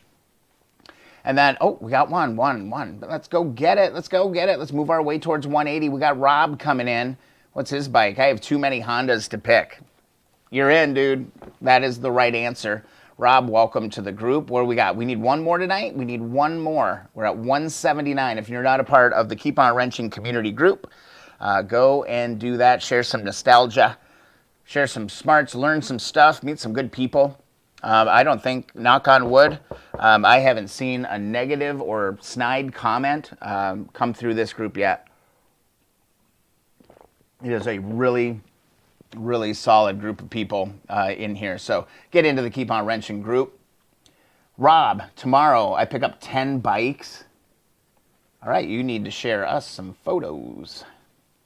Rob, I want to see some photos. 10 bikes, man. 10 bikes. Save some for the rest of us. Save some for the rest of us, man. What's up, gang? Is it time for more stickers? I know a guy. Yeah, Drew's the one who's been supplying our stickers so far.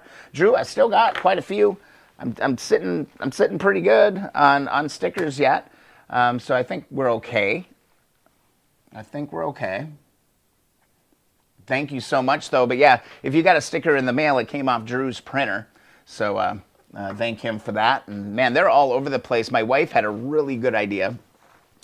She was like, you need to get a wall map and start putting pins in the map of where I've sent stickers to. So I think I'm going to do that. I'm probably going to do that on that wall there someplace and do that. I thought it would be fun because I've sent out a lot of them, man. I bet I've sent out 100 stickers at this point. I mean, there's quite a few. There was a big batch that went out a couple weeks ago. A lot of you said you've gotten your stickers. That's great. Don't keep them all. Yeah, 10 bikes, Rob. I'm glad you're part of the group. Share your photos with everything that's going on. Yeah, and then Drew, you just picked up those 2 bikes as well. And yeah, we're animals. We're animals at the Keep On Wrenching community group. We're just looking for one more member to get us to 180. Never, ever, ever did I think we would get to that point. I want to take a look at those bikes one more time. That animation is so cool, man. So cool. What a nice surprise. Yes, I thought it was a really good idea, Brian T. Yeah, here it is. Drew, those are your new babies. Look at that. Ugh. Trying to see the details on these. What years were these? Just drinking coffee, man. I'm just having a coffee tonight. A little coffee, and I've got a beer over on the workbench. So when I'm working, I'm drinking my beer, and when I am sitting over here wasting time on the internet, I'm having a sip of coffee. So it looks like this one's missing air boxes, but they both look like they have carburetors and exhausts. That seat looks really good. It's hard to tell, but those are 2 beautiful projects, man. I don't remember either, Drew, were the engines free on those? Or are they locked up?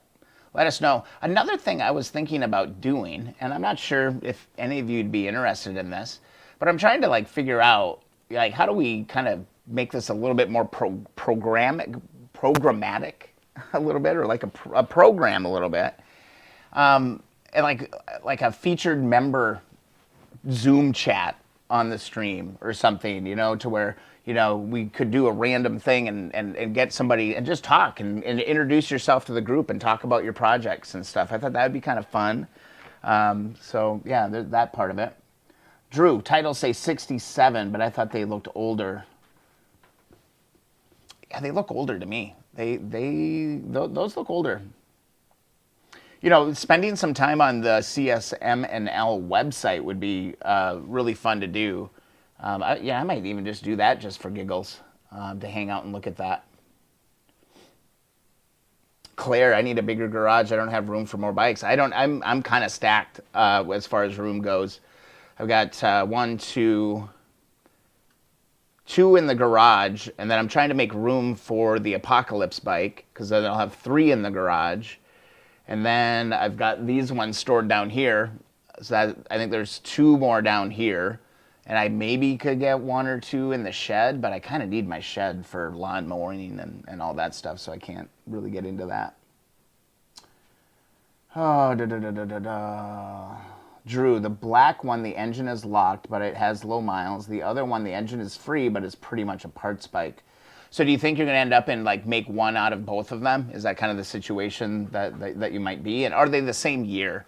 They look almost identical, just color is a little bit different. Yeah, fascinating. Love it, love it, love it, love it. All right. Oh, John, I hear you, Claire. I got 3 bikes in a single garage and 2 in the shed.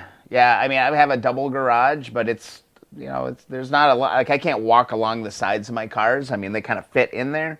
I got a little bit of room in the front. Like, it's pretty tight, which is why I built that fold-out kind of cabinet, and I'm trying to just build as much of it on the walls as I can. Just save as much space as possible, because I keep running into these bikes, and they're a lot of fun. 2 hours, 40 minutes. We've already been going for 2 hours. Hi, how are you? Hello, Apocalypse Bike.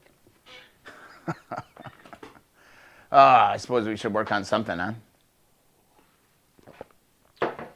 Take another snort of coffee, and I don't know, let's get to work. I want to clean up this pipe a little bit.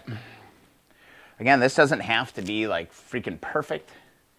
I could actually just, you know what, I could just hit this with some wire wheel again and go through that whole thing, save myself some of the elbow grease. You know, I used up all my elbow grease on my first 2 bikes. I'm kind of against manual labor at this point. Think you could free it up? That's a good question. I sure hope so, man. I sure hope so. Since I'm going to wrap this one, I think I'm just going to put it on my brass wheel and call it good. Oops. And maybe get it wrapped, get it ready to go. Call it a day. I got to make progress in other areas while I'm waiting. You know, while I'm waiting for the damn wheels to come back. I can't stop. I can't just sit here and be like, well, I ain't got my wheels. Let's see. I guess you guys don't have to stare at nothingness for a little while. Okay, I got this little spacer thingy. I forgot to put that spacer thingy in. That was problematic. This thing was like dancing all over the room.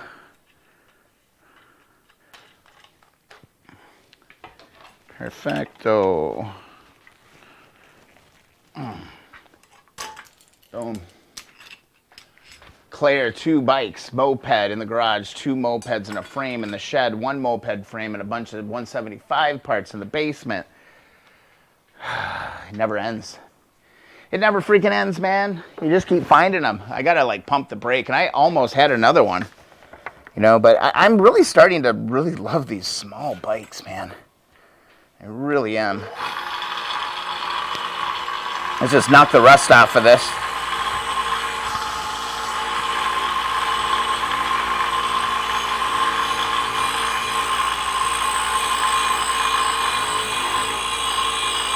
This pipe's not in bad shape.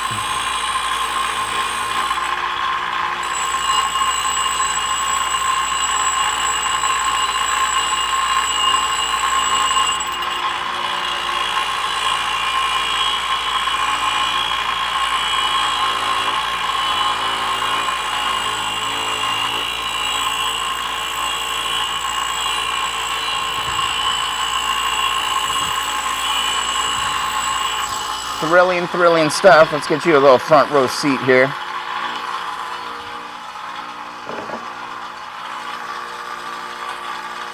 Let's get you in on the action. Go, Pat, go. Brian T, thanks so much for stopping by, man. No problem. Trying to do this every week, brother. Go, Pat, go. Yeah, draft's coming up. We'll see how it all shapes up. I hear Aaron Rodgers is not a happy camper right now. You better be shaking in your boots.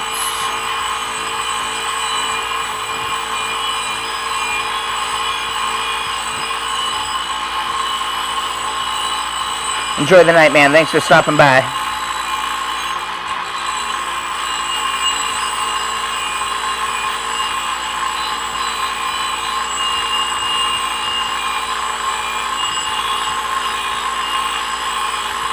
Well, this is making it a lot quicker, man. Just foregoing the hand polishing. Just using the brass wheel. Cleaning this thing off. It's going really fast. Look at that. Beauty. Drew's got a few bikes in front in the production line.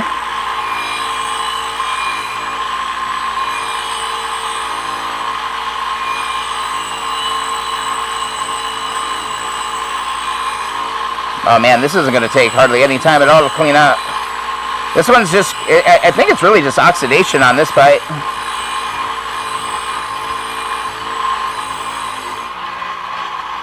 See that? It's just like a weird oxidation.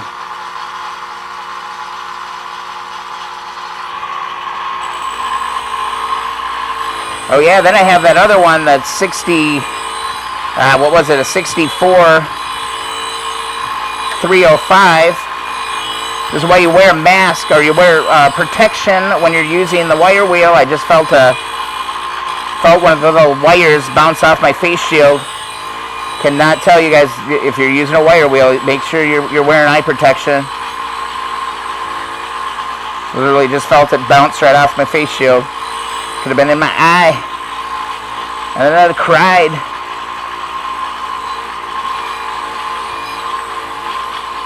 Now the tricky part. Getting to the curl over here.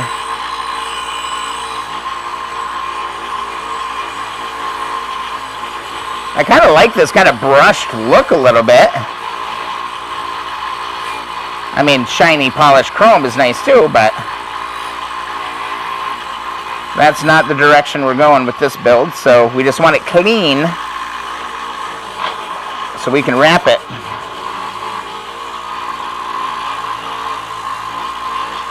Yeah, a little rusty on the inside here.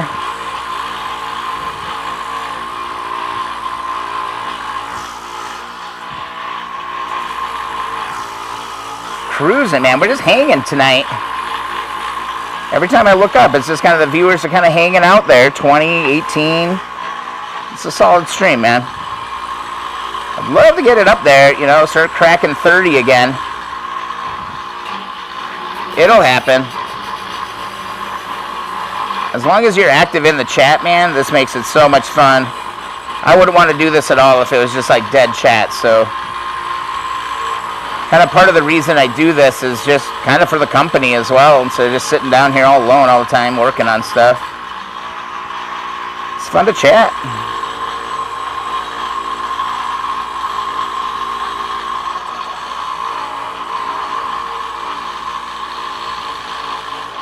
Yeah, it gets tricky down in here.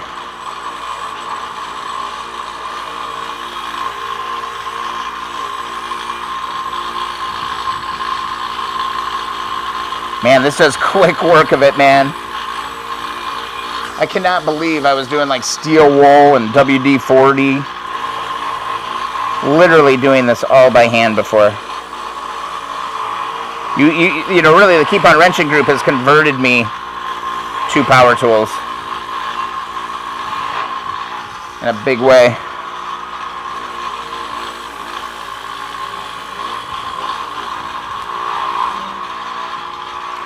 And just a little bit more right in here.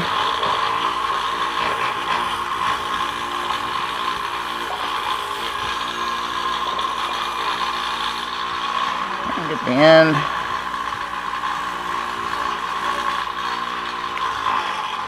Boom. Not bad.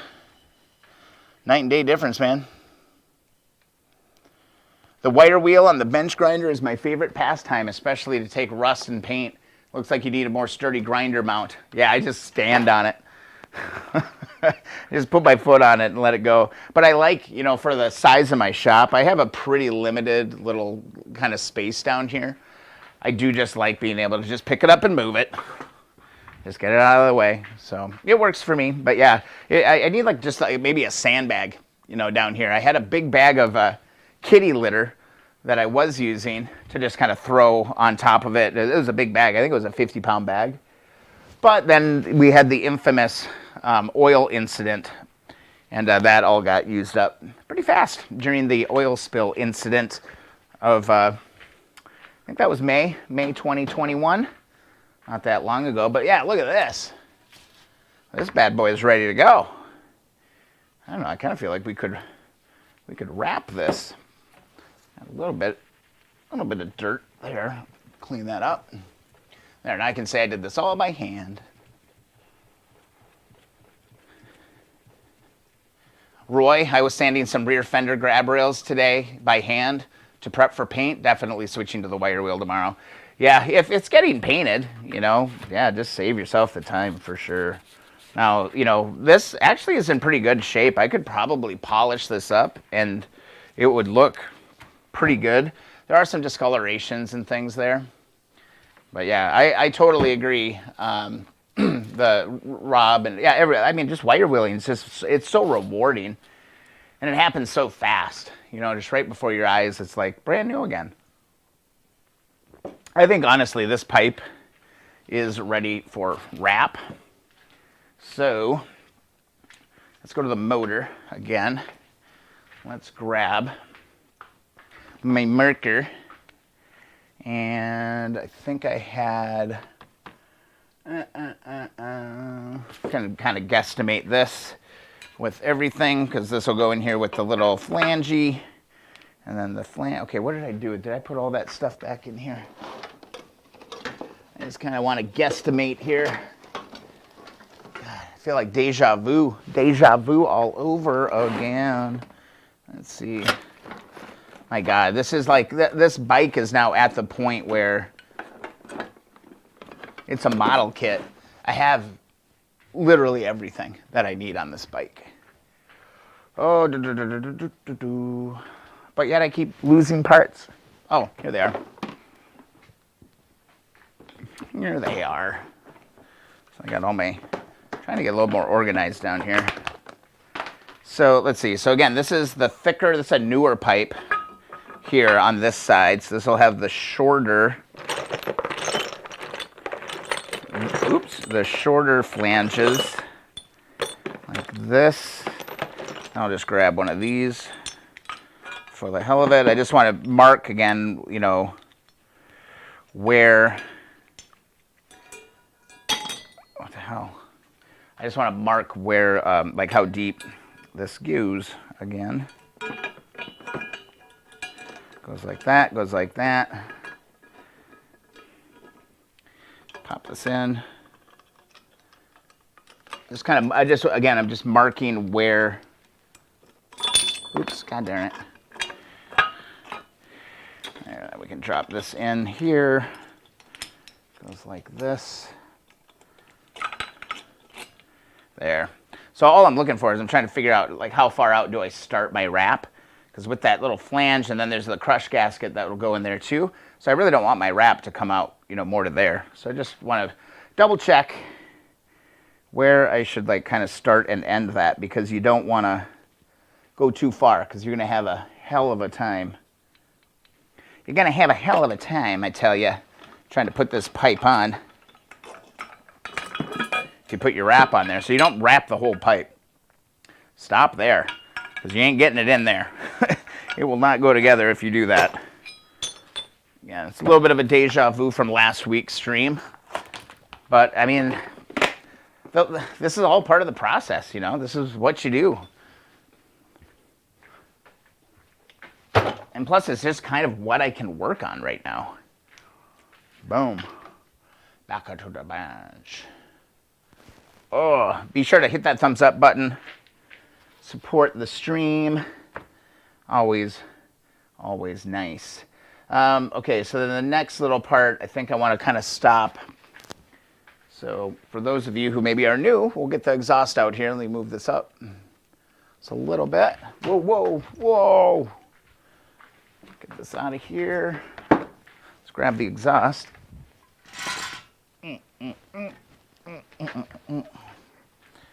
So that's what we're working with right here. So it's kind of it's a little bit of a Frankenstein, but it's a 1968 CL350 exhaust.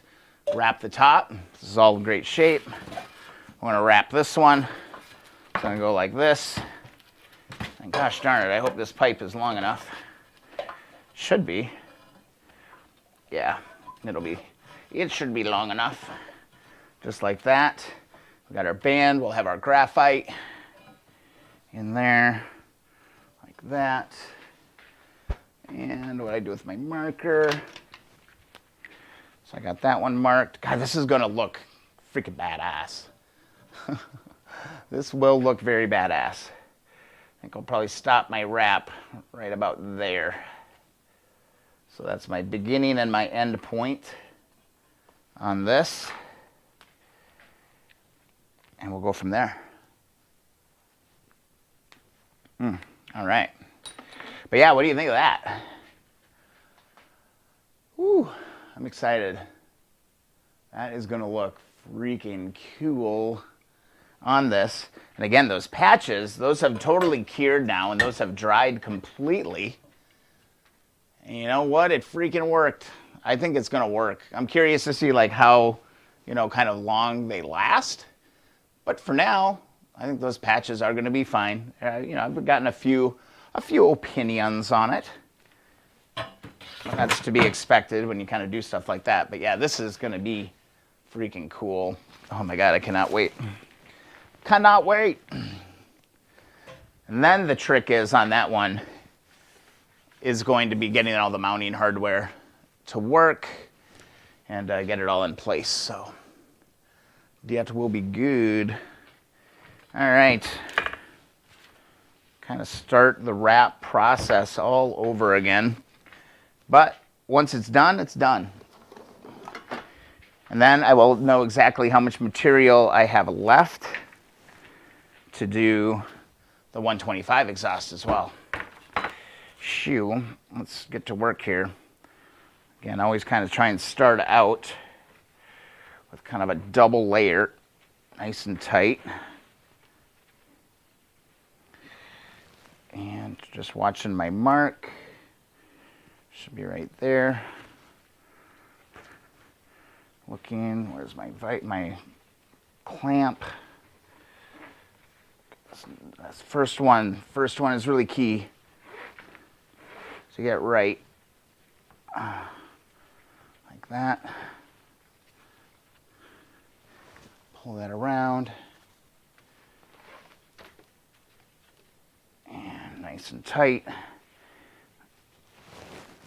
I'm going to grab this and kind of clamp my first few layers again right into place.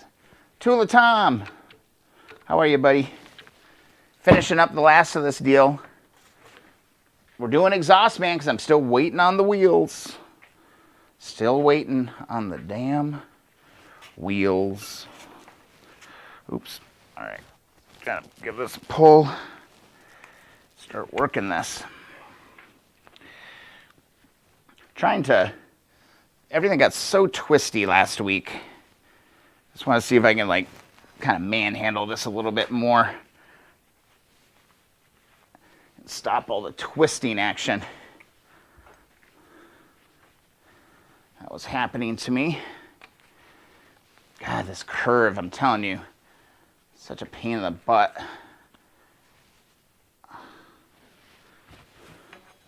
Yeah, this is working a little bit better. Eliminate all the twisting.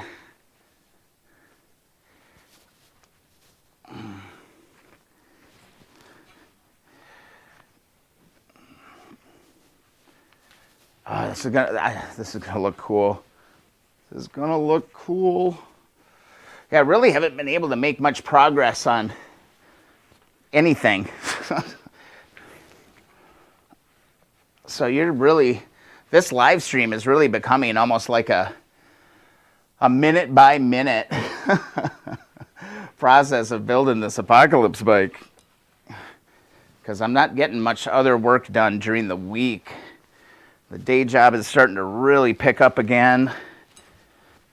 Spring is here, so trying to get spring going, mowing, all that stuff. It's not, so this wrap particularly, I looked it up, Rob. This didn't need to be wet. And I don't really want to put this on wet because I'm not going to be able to like dry it. And I'm a little worried that I'm just going to get a whole ton of rust. Seems to be okay.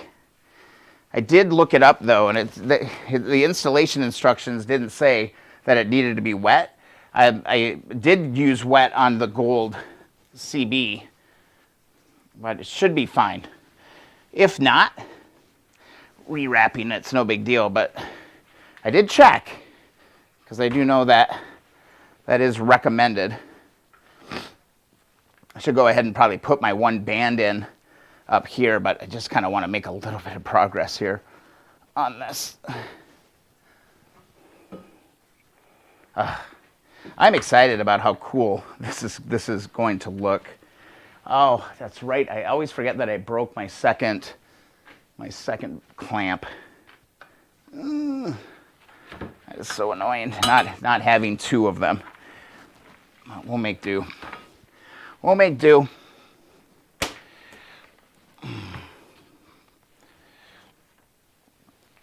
Okay, so I'm going to pull this. And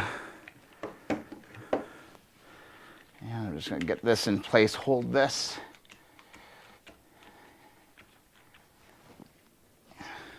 That's true. I guess I could have just thrown it in an oven. I didn't really think of that.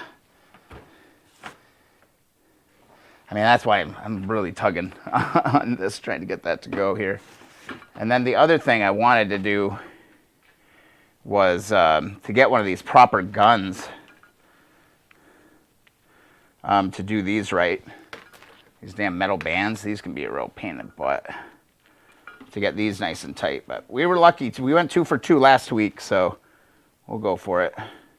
Totally agree. Getting it wet, you do get a tighter weave on it for sure.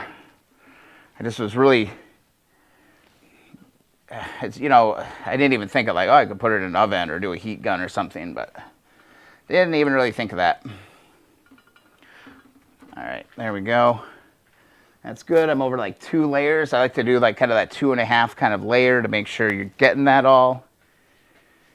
And we can cut this. Yeah, Roy. Yeah, exactly, right? But this bike is months and months. Right, Rob? This bike is probably a couple months yet from being done. So, darn it anyway. So I'll cut this.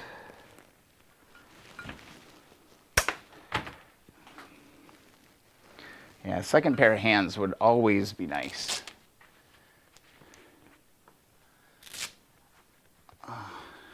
Yeah, when I wrapped the 70, I took the exhaust off. That was a CB, right? So that's, of course, a lot easier to deal with. A CL exhaust is kind of a pain in the butt to put on and off. But that went really good. But then I just put it right on the bike, and then I just ran the bike. So it wasn't really that big of a deal. All right, twisty twist here. Get this nice and tight. I hate it when it kind of spins out on you. Oh yeah, got that though. Good. Got it good.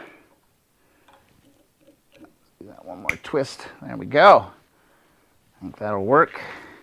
That should work. Let me push this down a little bit.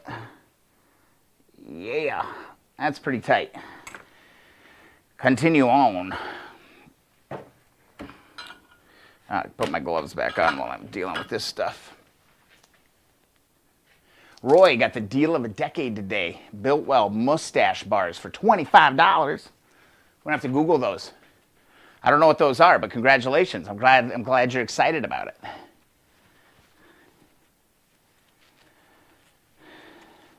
I always start the wrap from the end, so the overlap is on the bottom and stuff can't get in. Oh, I see what you mean. I see what you're saying. That makes sense. Too late now. Too late now, man. We're going for it. All right, get this thing out of here.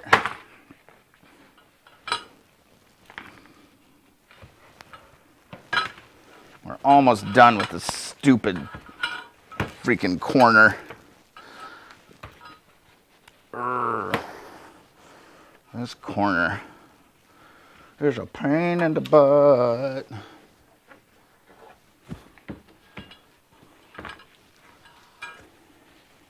It's gonna look freaking cool. I'm super excited. I'm glad, like last week, we kind of made the decision, you know, that this was what we were gonna do with the Apocalypse bike. So it's good to have the vision. And we had it mocked up a little bit last week too. So I'm seeing the vision. Now we're getting to the straightaway.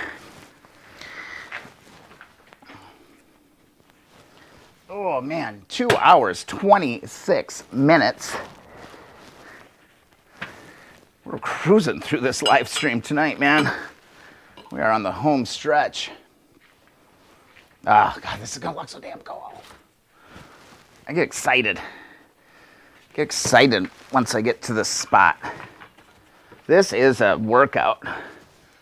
This is a workout.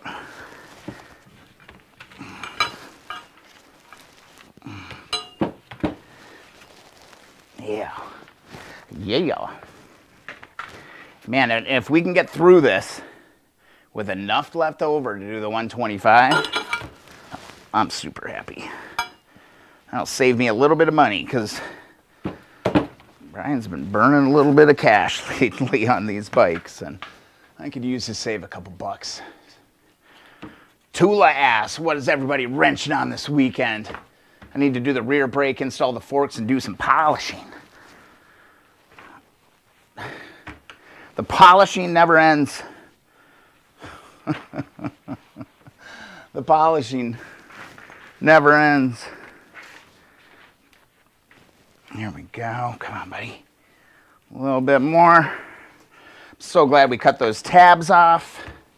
This is going to make this look super clean. It's kind of nice, like the live streams actually, they forced me to make some progress because I can't just sit here and not do stuff.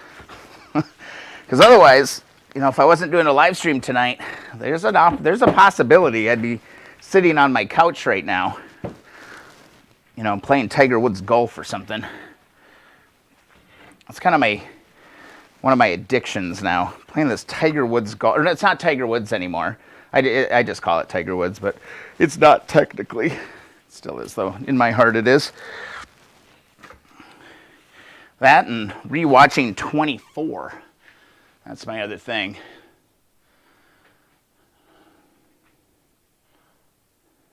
Club style.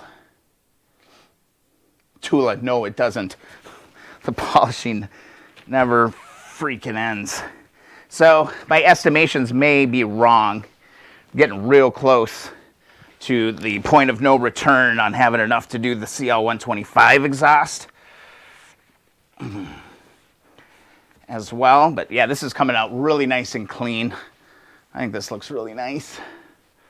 It's gonna look nice. Yeah,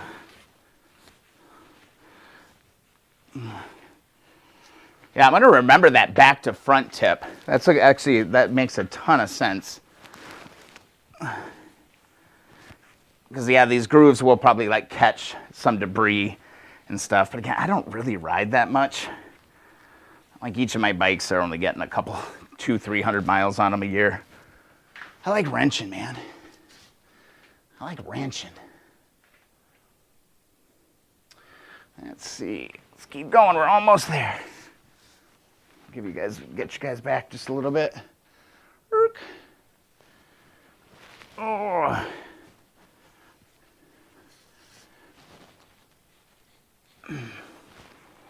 Oh boy. That is a lot of forearm going in on this, man.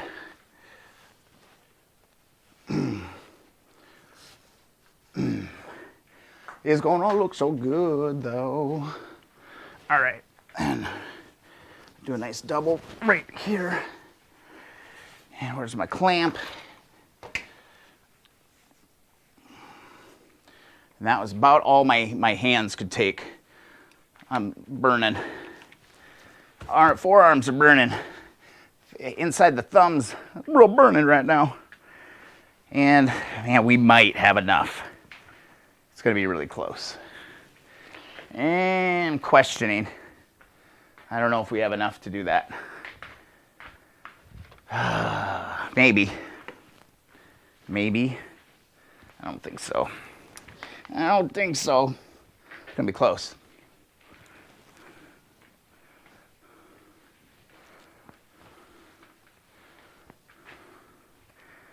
Like a foot short. I think it's gonna be about a foot short. Yeah, it sucks. Yeah, it sucks. All right, let's get this other one here. Let's see. Whew. Man, that works. I work up a sweat doing that, dude. It's ridiculous.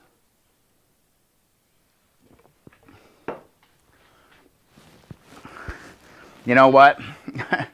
Tula, we're probably going to be popping tubes on the channel here as well, man. It's not easy.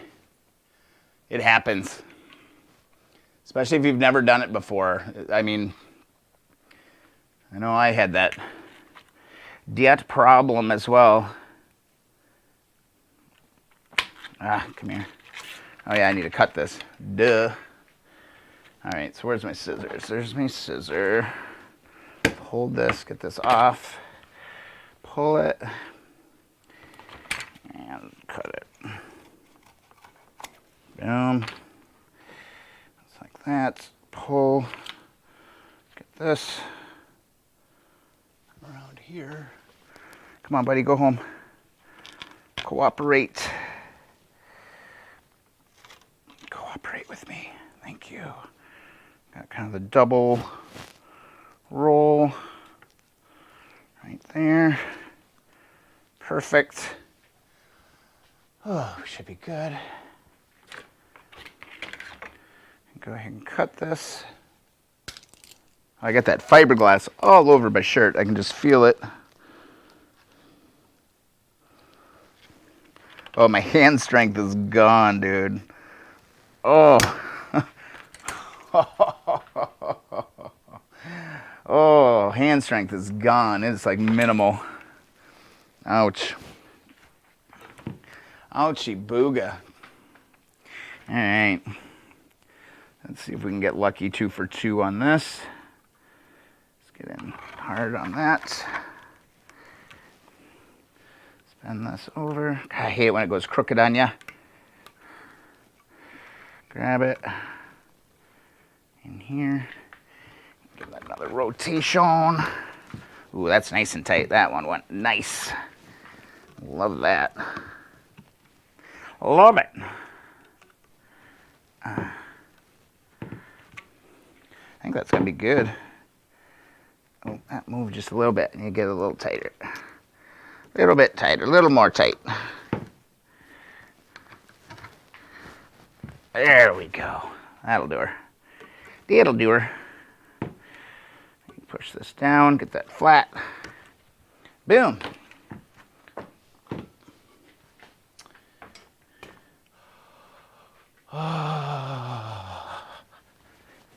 It should be on the inside, Drew. It's kind of on the inside here. This is going to be up behind. So it'll be kind of like that. It's the bottom pipe, right? Yeah. So it'll actually be covered by that other pipe, hopefully. If I planned it right. If not.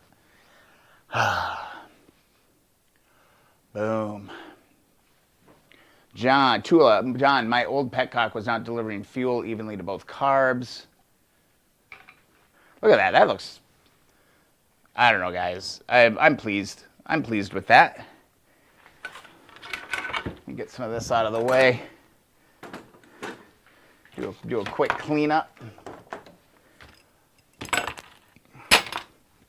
Do a quick cleanup here. All right. And let's get that exhaust back up here. Ooh, bend over. Bend. Well, that was the CL125 frame, so that was fine. Boom. Boom. Be something like that. I think it's gonna look okay. I think it's gonna look okay. Pretty pleased. Brr, brr, brr, brr. I can already feel it. How can I? Will you stand? I just want, because I want to see a side profile here. There we go. Now I'll go up. Like that. Oh, it's gonna look cool. And then, what the hell did I do with the heat shield? What the heck did I do with that? Gotta look around. Gotta find a heat shield. I need to touch that up a little bit. Ah, here it is. It's gotten kind skeleton kind of mooked up here. Oh, I could find the bolts and stuff because I do have all the stuff I need for that. But how about that? Ooh. Yeah. Yeah. Yeah, I'm feeling this. So I got to find those, and then I do have the little insulators for that as well. So I could just kind of get all the parts ready to rock and roll for this. The only kind of nuance is that I've got one wide and then one thin. So I just need to remember on my flanges, or the, what do they call it? I think they're called. I need long ones on this one. I need short ones on this one. So that's the only difference. Yeah. The only other thing I'm thinking about doing is painting the Honda that silver color. Just to pop. There have been some suggestions to do like a matte black or something like that, but I think like painting the silver like that with a high heat silver paint, I think would be cool. But yeah. It just looks like... Yeah, Nick. Yeah, that's kind of what I'm thinking. But I think I might just paint it because I have some silver high temp. Yep. You guys, we're on the same page here, man. We're on the same page. 100%. Yeah, I think that the logo would just pop. This gets me excited. This does get me kind of excited here to see this. So start seeing this coming to fruition. Yeah, I gotta stop touching it with my hands because it's getting. I can feel the fiberglass all over my sleeves. It's like getting into my body. It's no fun. Loving this. This exhaust is gonna look freaking cool on that bike.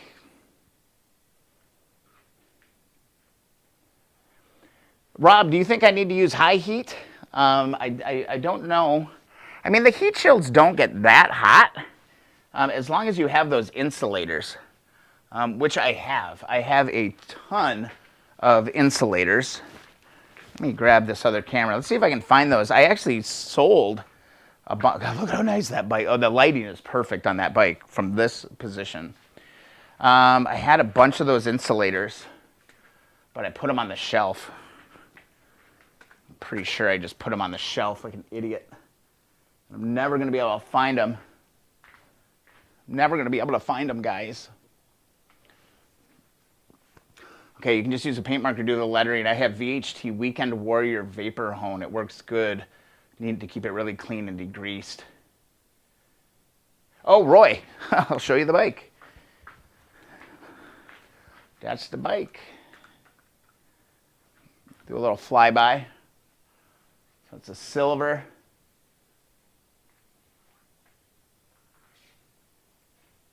And it's all blacked out too, so black shocks, black frame of course, but then went ahead and did black bars, black levers, black mirrors, everything all black.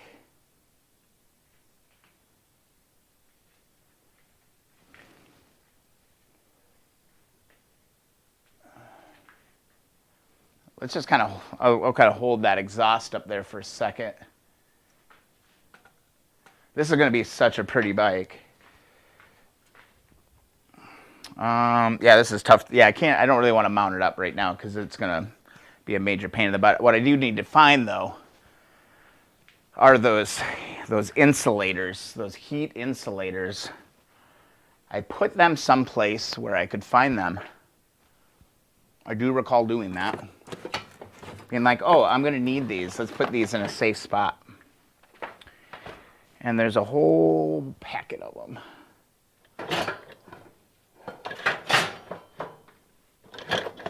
Carburetors. It's not there. Let's see it maybe. Oh, yeah. And then the side covers. So I did a blackout logo like that for the side cover. Wait, where am I? There we go. So that's going to look pretty sharp. Oh, it's going to look so nice. Can't wait to get it done, dude. This one's been sitting for a while. I think this one's got to be going on a year. This one's got to be going on a year at this point. Just digging through a box here. I don't think they're in here. Oh, man. What did I do with those? I have enough to do it. One guy needed those. Those insulators are really kind of hard to find. I've actually only been able to find them in a couple of spots. And guys, if you're looking at it and you see something you need, message me. Let me know. I'm happy to work with you. Because I got tons of parts, man. I got so many damn parts. Too many parts. Well, you can't really have too many parts, but... Oh, man. I'm going to have to think. I got to think. What did I do with those? They might actually be over here. There's a little engine that could, man. This little freaking PC. Yeah, man. Progress goes pretty slow when you're filming everything. You know, it's a slow process. You know, the 72 took me a year because, well, one, I literally filmed every step of that bike, and that took a very long time. Oh gosh, they're all together in a little pouch, just waiting for me to find them. There's only one place online that I could see that had them too. Ah, look what I found. All my freaking parts I was looking for last week. There they freaking are. These are all the ones that were all cleaned and all evapor rusted. Yeah, these ones are all beautiful, ready to rock. Oh man. Oh man, how much time did we kill last week looking for all that? That can sit there. I know, I can feel it. I can feel them calling out to me. Saying, Brian, I'm over here. There they are, baby. Hopefully I didn't sell all of them, so I still have enough. Because I'm going to need 8, I think. Oop, there's a couple more. We'll take a look at these. Oop, because you can't just like bolt your heat shield on without these insulators, because otherwise your heat shield gets hot. Like, you need those. That was a discovery that I had when I was doing mine. Brian, if you need parts, let me know what you need. If you're hurting for something, I might have it. But man, this is the part number that you need, that you're going to need these. 182-92-167-890. Heat insulators. And I think they're like a little, ceramic washer. I'll show you one. Let me grab my scissors. But these were hard to find. I found them finally at a lawnmower repair website. Here they are. They're just like a little ceramic washer. So they're just like a heat insulating washer, and you need these. And I bought a ton of them. But then somebody needed them to do a full CL350 setup, and you need a lot of them for that. You needed, let's see, 1, 2, 3, 4, 5, 6, 7, 8, 16 of them. 16, 17, 18, 19, 20, 21. You need 22 of them for a CL. So I should have 8 here, because I'll need 1, 2, 1, 2. You need 2 for each one. So 1, 2, 3, 4, 5, 6. Is there one in there? 6, 7, 8. I'm going to need those. I'll show you that. This will actually be a good exercise to go through. Now I'm screwed. Now I have 1, 2, 3, 4. I have 5. 5 left, man. They are called gasket. Come on, focus, focus, focus, focus. Okay, focus, focus. Gasket protector. Yep, Nick, you got to put these on, because otherwise your heat shields are going to get hot.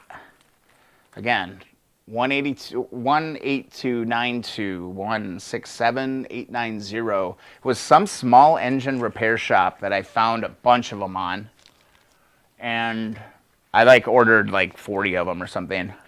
Pretty much cleaned them out. I probably cleaned out the entire community's access to these things.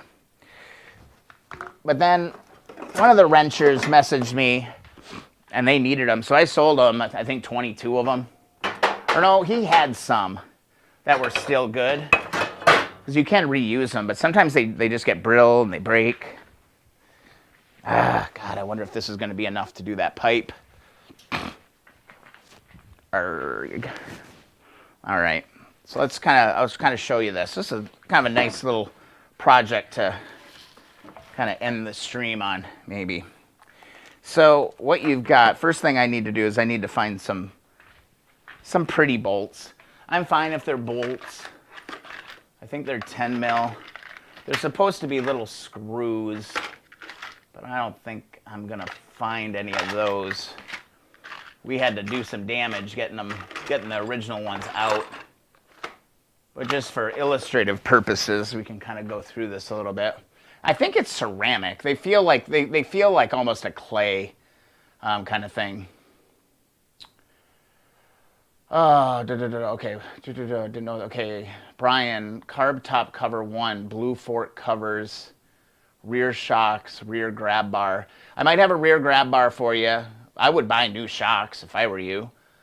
Blue fork covers. I probably have fork covers that might work for you, but you need to paint them. I mean, they'd have to be stripped and painted.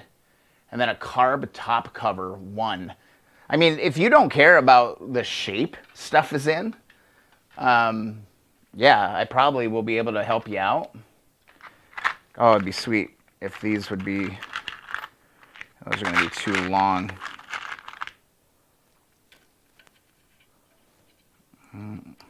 Trying to find the right thread type is the biggest challenge on this. I do not have the originals. I'm thinking like if they're 10 millimeter, I might just go buy new 10 mil bolts. So they'd be nice and shiny. But I got to figure out what size it is. And if I can find the right size, I have my guide over here that'll tell me. They're not very long though. I was thinking, God, I wonder if I have the originals. I might. I'm pretty sure. I mean, I keep everything just because stuff gets broken, you know. I usually keep all my old parts. Let's get you down into the bucket. Boop, just like that. All right. The waste bin of extra parts. I remember we took this thing apart live on stream. So I could go back and figure out like what the hell I actually did with it. I do that a lot actually. I reference back to videos to see like what the hell did I do with that part? You know? And it's like, oh, I put it over there. So I can like see it in the video. So that's a center. They're in here. I bet they are in here. How many of you have a little box like this?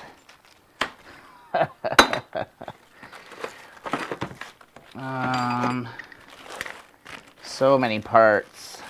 If they're not in here, I'll move on. But I swear I put them in a bag. And then I can use my little handy dandy little guide thing. Is this it? No. Doop-a-doop-a-doo. Oh my God, so many birds. Oh my God, I just have this fiberglass like all over me. I can just feel it like embedded in me.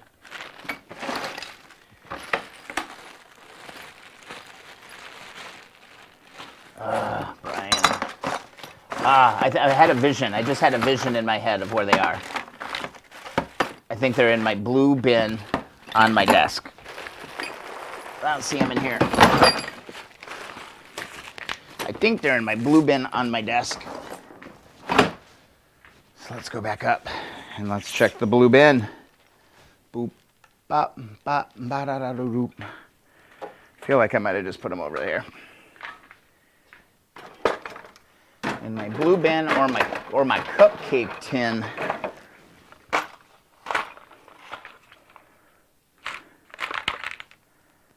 That is way too long.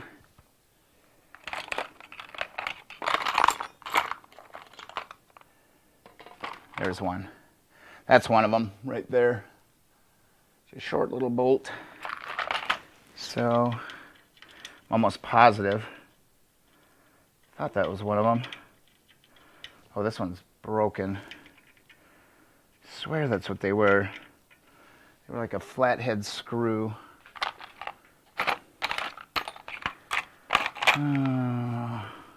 That's what they look like. God, I'm almost positive that's it. Where's my cupcake tin? This was really handy until it got all screwed up.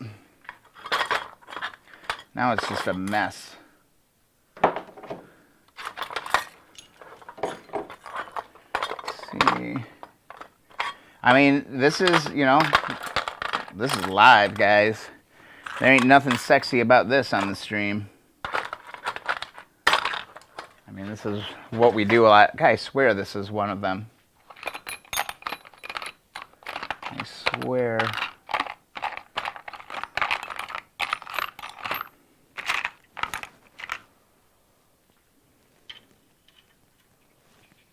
It's just a different thread.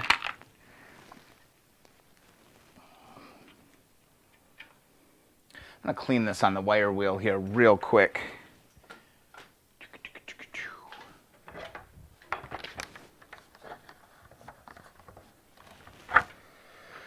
Oh, getting tired, getting a little sleepy. 2 hours, 53 minutes. Rolling through the live stream. Where the hell are my pliers now? I have to do this with my damn fingers. I hate doing that. Just want to clean up these threads just a little. What the hell happened here now? There we go. Bum, bum, bum, bum, bum, bum, bum. Is that going to stay there? I hope so. We'll find out.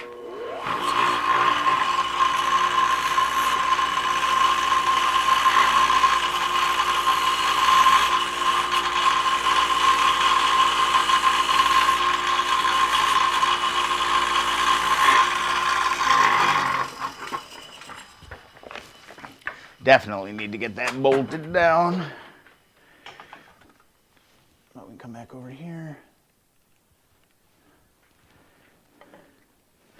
I swear that is the bolt. It is the bolt. That is it. Just was rusty. And that's how it goes. So, with that, I can show you how that works, but I want to find out. I'm going to go buy new bolts for this. And I'm wondering, you think I should get black bolts? All right, so this is going to be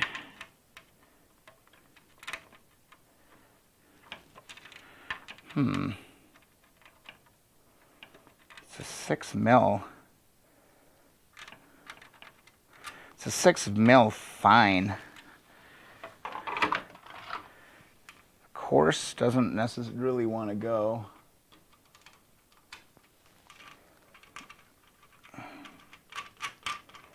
7 mil 1 feels a little loose. It's a 6 for sure, but I think it's a 6 fine. Pretty sure it's going to be a 6 fine.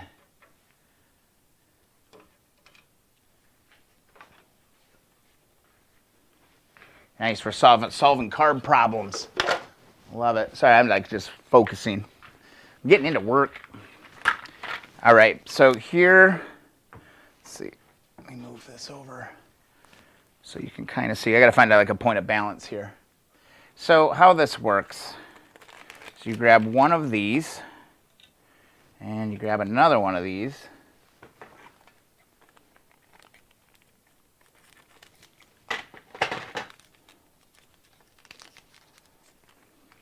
So you need 2. And let me remember how the hell this worked.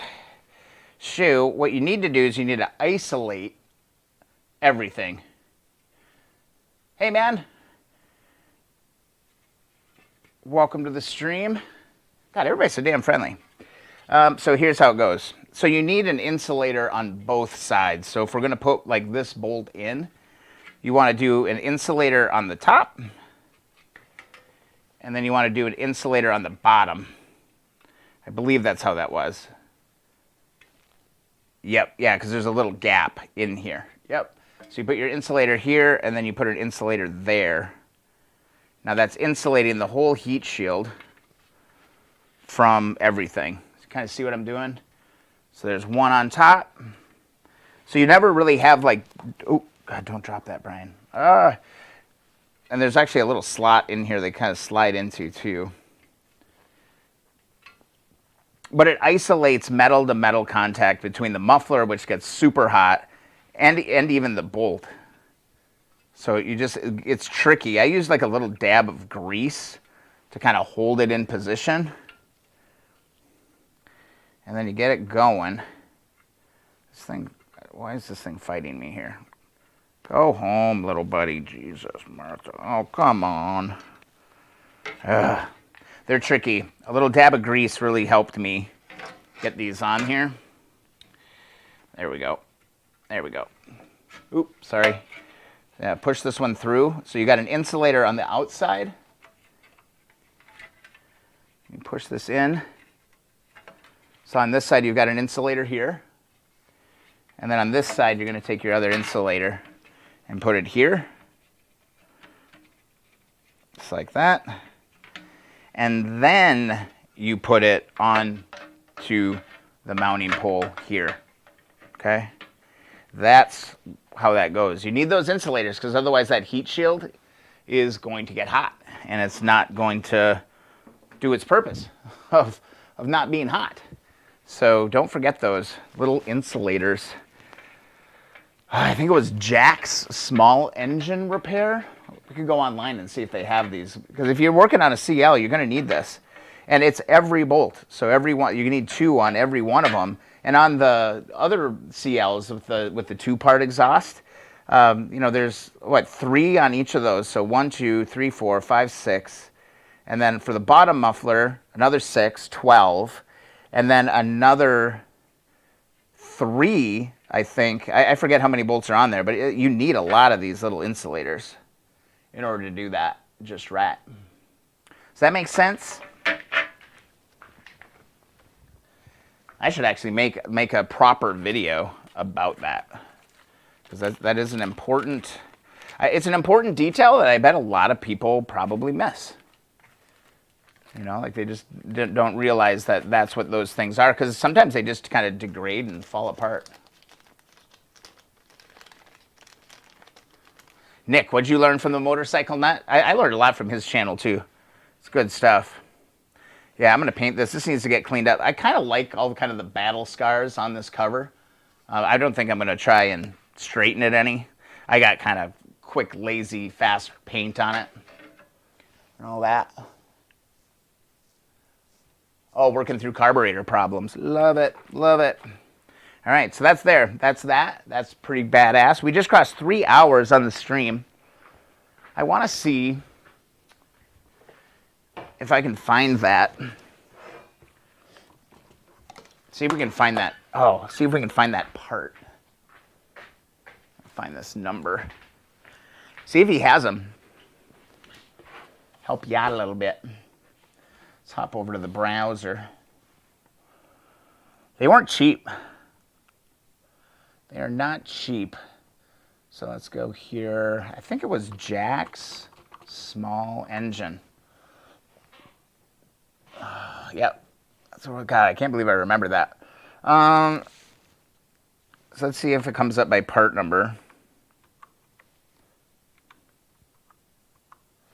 167890. Yep, right here. There they are. $1.76 a crack. And look, they fit like water pumps and things like that. But this is the part number that you're going to see on CMSNL. Let's go over and look at that.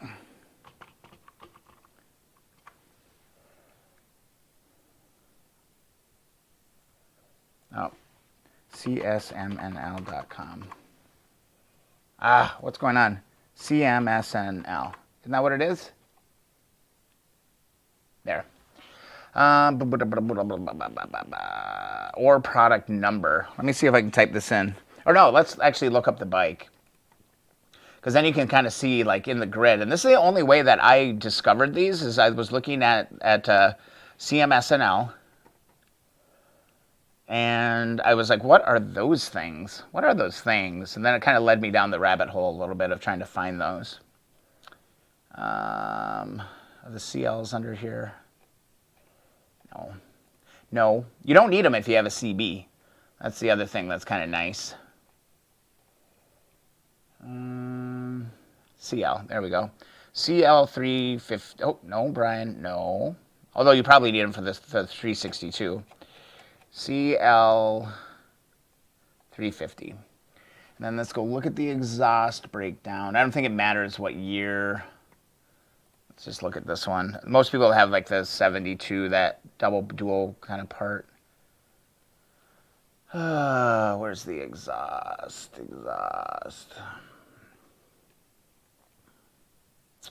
Here we go. Right here. Let's go view large. Oh, the draft started tonight? Oh, shit. Is it first round, Tula Tom? Man, Tula, let me know who they get. Man, I didn't know that started tonight. Okay, so let's take a look. So here they are, right here. So see how we have the bolt? I guess there's another washer that goes in here. So I messed that up a little bit. So screw, washer, protector, insulator, and then an insulator on the back side. So this is part number 4. Packing protector nut. And this actually was crazy. So it was... The part number has changed over the years. So somehow I had to go, this product is superseded by blah, blah, blah. I did all the research on this, and it all came back to this. And it's this little freaking insulator protector. Gasket protector. Oh, my God, how did I do that? I was able to, like, trace the number all the way back to find this part.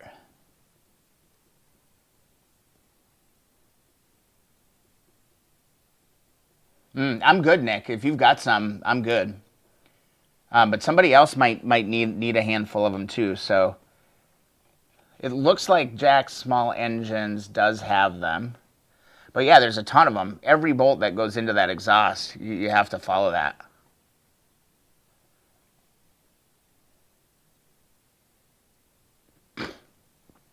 Man, there's a whole carburetor thing going on the backside of this. Is awesome. Yep, so that's it. And then, yeah, Jack Small Engines, they're here. That's what they are. No photo, but yeah, the part number changed throughout time. I forget how I did that, man, but man, I was like, I'm so screwed. I don't have the part. I'm not going to be able to do it right. You know, all of that. But yeah, they're out there. That's cool. Cool to see. Let's check in actually on the Facebook group. I'm going to do that real quick. Just see if we've got any new member requests. No new member requests. We are one short, guys. One short from 180. 180 was our goal tonight. Keep on Wrenching community group stands at 179 members. Come on. If you're not a part of the group, join up. Are you kidding me, Tula?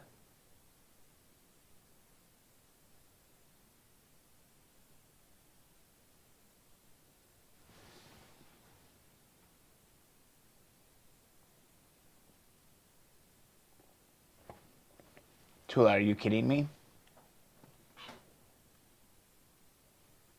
We traded our number 1 pick to the Jets?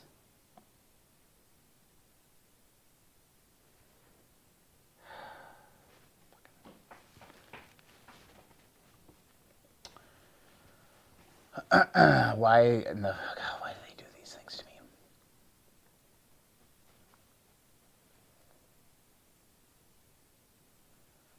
That's so stupid. Get the best freaking offensive lineman that's available. Okay, moving on. What a joke. All right. Okay, cool. 3 hours, 6 minutes, 57 seconds. We're good. Claire. Ooh, ow, oh, God. Oh, God, I got all that fiberglass in my hands. This ain't good.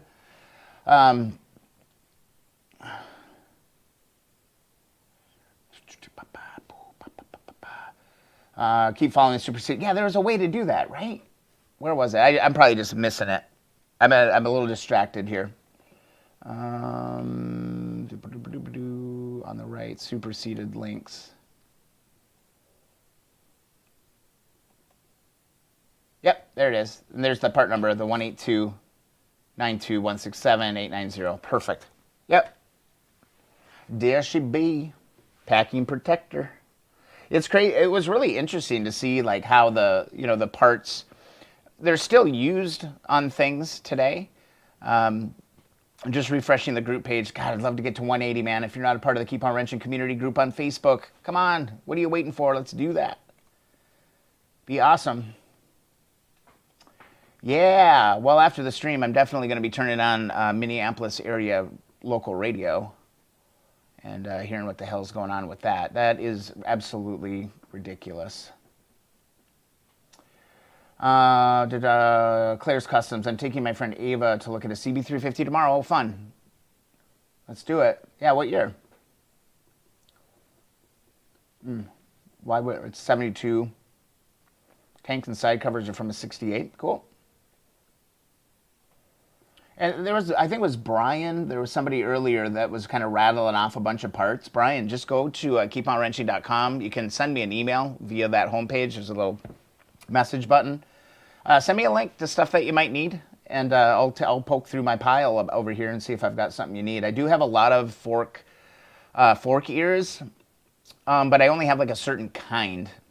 So I forget what kind of bike that you actually have, but we'll do that.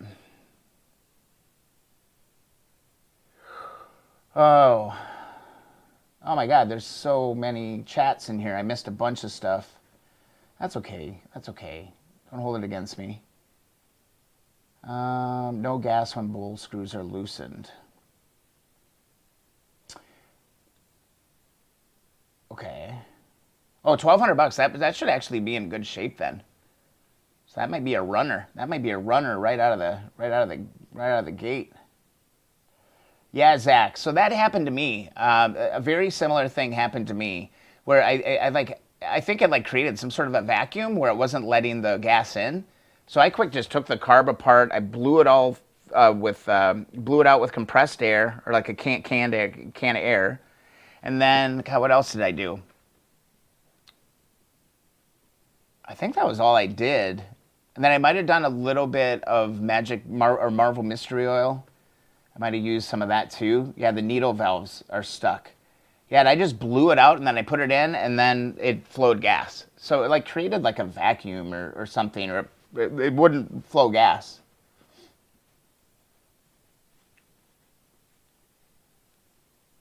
Okay, so we're drafting the 23rd. So we swapped with the Jets for some unknown reason. So offensive linemen must still be on the board. I don't want to get into NFL talk because I know that's not what people are here for, but wow, how did I miss? So, like, crazily, like, I must just be living in a bubble right now, because last night I had no idea the State of the Union thing happened, and I usually watch all that stuff.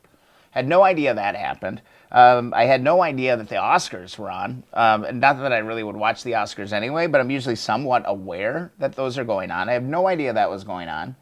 And then I had no idea that the freaking draft started tonight. I saw some chatter on Twitter today about it, but I didn't realize it was tonight. Where did April go? Like April just, it's gone. Are we living in like an accelerated time warp right now? Ugh. Reagan. God damn it. Which one was it now? Regan, Negan. I think it was Regan, right? I'm doing good, man. Getting tired.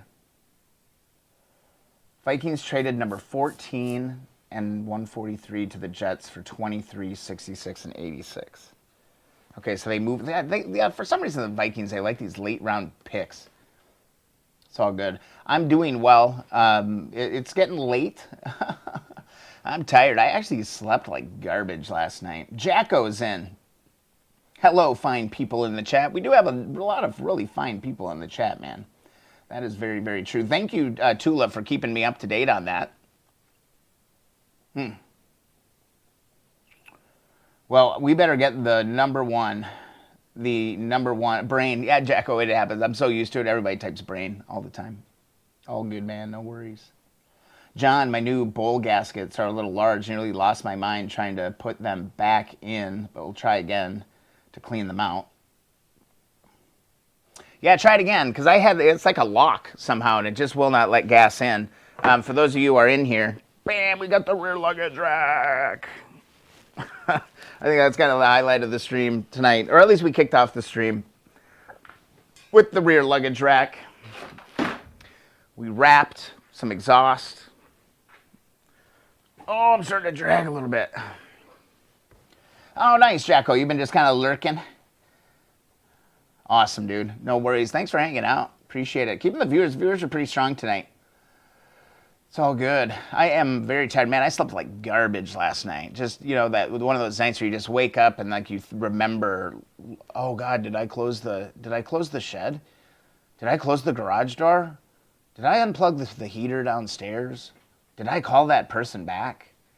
Like I just kept doing that over and over. It was just really an annoying. Rob, nice rack, right? One of the best racks out there. I'd say that right off the bat. Yeah, I'm pretty excited about that. I'm not going to put it on the Apocalypse bike, though. We made that decision tonight. It just doesn't fit the aesthetic of what's really going on with this bike. So what we did also get done here, too, is we've got our exhaust is now fully encased in black wrap. Oh, wait, what am I doing? Oh, I got the wrong camera. I'm moving the wrong camera around. Starting to lose my mojo. But this is going to look sweet. It's going to look real nice on that bike. It's going to look nice on the Apocalypse bike. And really, it's just called the Apocalypse bike because it literally was started because of COVID. And I was working from home. I was home all the time. And I mean, honestly, the live stream happened because of COVID. Keep on Wrenching started because of COVID. All of it. Like, none of this would have happened if it wasn't for the pandemic in a really weird way. Yeah, very strange. How it all works out, man. Couldn't have worked out any better. Just trying to move this exhaust so it doesn't fall on the ground and break in half. Claire, you're out. Have a good night, Claire. Thanks so much for stopping by the stream. It's always good to have you. Stug41, Brian, how are you? I got a CL350 at the same time as you and rebuilt alongside your videos. Thanks for the series. How cool is that? Sorry I took a long time in between some videos now and then. But how cool is that? I hope we kind of were in sync kind of along the way of trying to get that done, and that's awesome to hear that they were useful to you. It's awesome, man. Thanks for hopping in the chat, jumping on the live stream. This is so much fun every week to do all this. Zach, you're out. Awesome, guys. Yeah, it's getting late. What is it? It's getting after 10 now, so yeah, all good, everybody. Rob, Tula, good night. Everybody, God, everybody's so damn nice here. Everybody's so damn nice. Oh, let's see. Shiel, good night. All greetings, Netherlands. Awesome, thanks for hopping in, man. You haven't been chiming in too much tonight, but yeah, we got the lurkers hanging out. David Ellis, good luck with that wiring harness. All right. Glad you finally got that. Sorry, it had a couple little errors in it, which was kind of interesting, but sounded like that could have been expected based on the situation. So anyway, David, thanks so much for stopping by. Tula Tom is always hanging out. Whew, I'm getting myself a little bit tired here. Let's see. If you have not already, make sure you go get that free sticker request. KeepOnWrenching.com. I'm going to mail them out. Mail out another batch next week to get those. Roy, good night. Stug, I make sure to make up any video delays by spending too much time polishing. Hey, that's not a bad thing, man. There was so much polishing. There's plenty of time that wasn't filmed polishing. But I hope it worked out for you good. If you missed past live streams, those are all on the website as well. If you'd like to support the channel, you can donate or go pick up some merchandise. Either way, just head over to KeepOnWrenching.com. But I really do enjoy, getting these stickers out there. So be sure to go and request that. I think that'd be great. I'm going to see if my brother wants to play video games. See ya. Regan, thanks so much for stopping by. Maybe I'll see ya on some Tiger Woods or something. Looks like everybody's kind of dialing out, and I think it's an appropriate time. We got a lot done tonight. This was a little bit different kind of a pace. But man, interesting stuff, and I had fun. Man, you guys blew up the chat again, so all good. I don't think we made the 180 though. I'm a little bummed, a little disappointed. But we did. Jacko's coming in. I think I got one. Yes, we made the 180. Thank you so much, Jacko. We made it in the last freaking second. I'm so glad I checked one more time. Jacko is in the group. 180 members strong. Keep On Wrenching community group. Look at this, Rob. 350. Oh, that's cute, man. I like those wheels. They do look cool when you delete the fenders. And I do, what I really like about this, man, is that you still do have that center bracket support. You don't have that fender there, but I do think that support is really important, man. Good call on that. Beautiful tank. Love those freaking knee pads.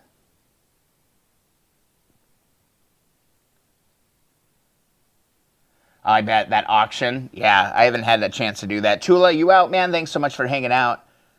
Those pipes. That's a cool. That's a racy looking bike, man. Good job on that, Rob. That's awesome. Very cool. Awesome. And you're going to post a photo, 1974 CL 125. Oh, beauty. Yeah, I want to see that thing, Jacko. I need some inspiration to get going on that. Yeah, you're in now, man. The Keep On Wrenching community group is a lot of fun, and it just keeps jamming. All day there's just stuff rolling through there. It's really fantastic. So yeah, a good stream, solid stream. I think I'm going to call it, though. 3 hours, 19 minutes, 22 seconds. I might be able to hop off in time to go and see what the Vikings do with their first draft pick, because, Skol, but whatever. They'll probably, I don't know. They don't have, the best track record for any of that. Yeah, Roy, you need that fork brace for sure. You got to have that. I've seen a lot of builds out there, though, where they delete all that stuff, but they never really address that, and it's just kind of hanging out there, and just makes me really nervous to see that. So awesome. Thank you so much, Wes, for the subscription. We grew the channel. We are marching our way towards 7,100 subscribers on the channel. So thank you for all the support on all of that. All right, guys, I'm going to call it. We're going to call it at 3 hours, 20 minutes, 11 seconds. We'll see you in the next video or live stream. There'll be a couple videos coming, I think, here in the next 2-3 days. And we'll go from there. So thank you to everybody. Rob, Roy, Nick, Jacko, Tula, Shale, Nick, oh my God, Claire.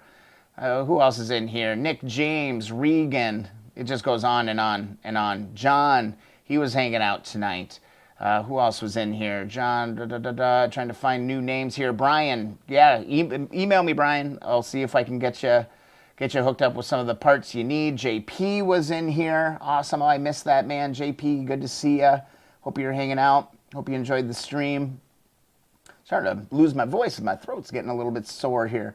Let's go. Just keep going. I mean, there's Oh my God, there's so much chat. Zach, Drew was in for a while. Brian T, Ride the Wind was in for a little while. He was actually in for quite a while. Dan Workman, he was in, hanging out. I mean, on and on. Tech Gizmo hung out with us. David Ellis, he was in the group tonight. Les hung out with us again tonight. Oh, man, it just keeps going. And Noel, you're in there as well. Don't want to forget about you. All right, everybody, 3 hours, 21 minutes, 25 seconds. We'll see you in the next video or live stream. Have a good rest of the week. And go make some progress on your projects this weekend. We'll see you. We'll see you next time. Thanks so much, everybody. And talk to you later.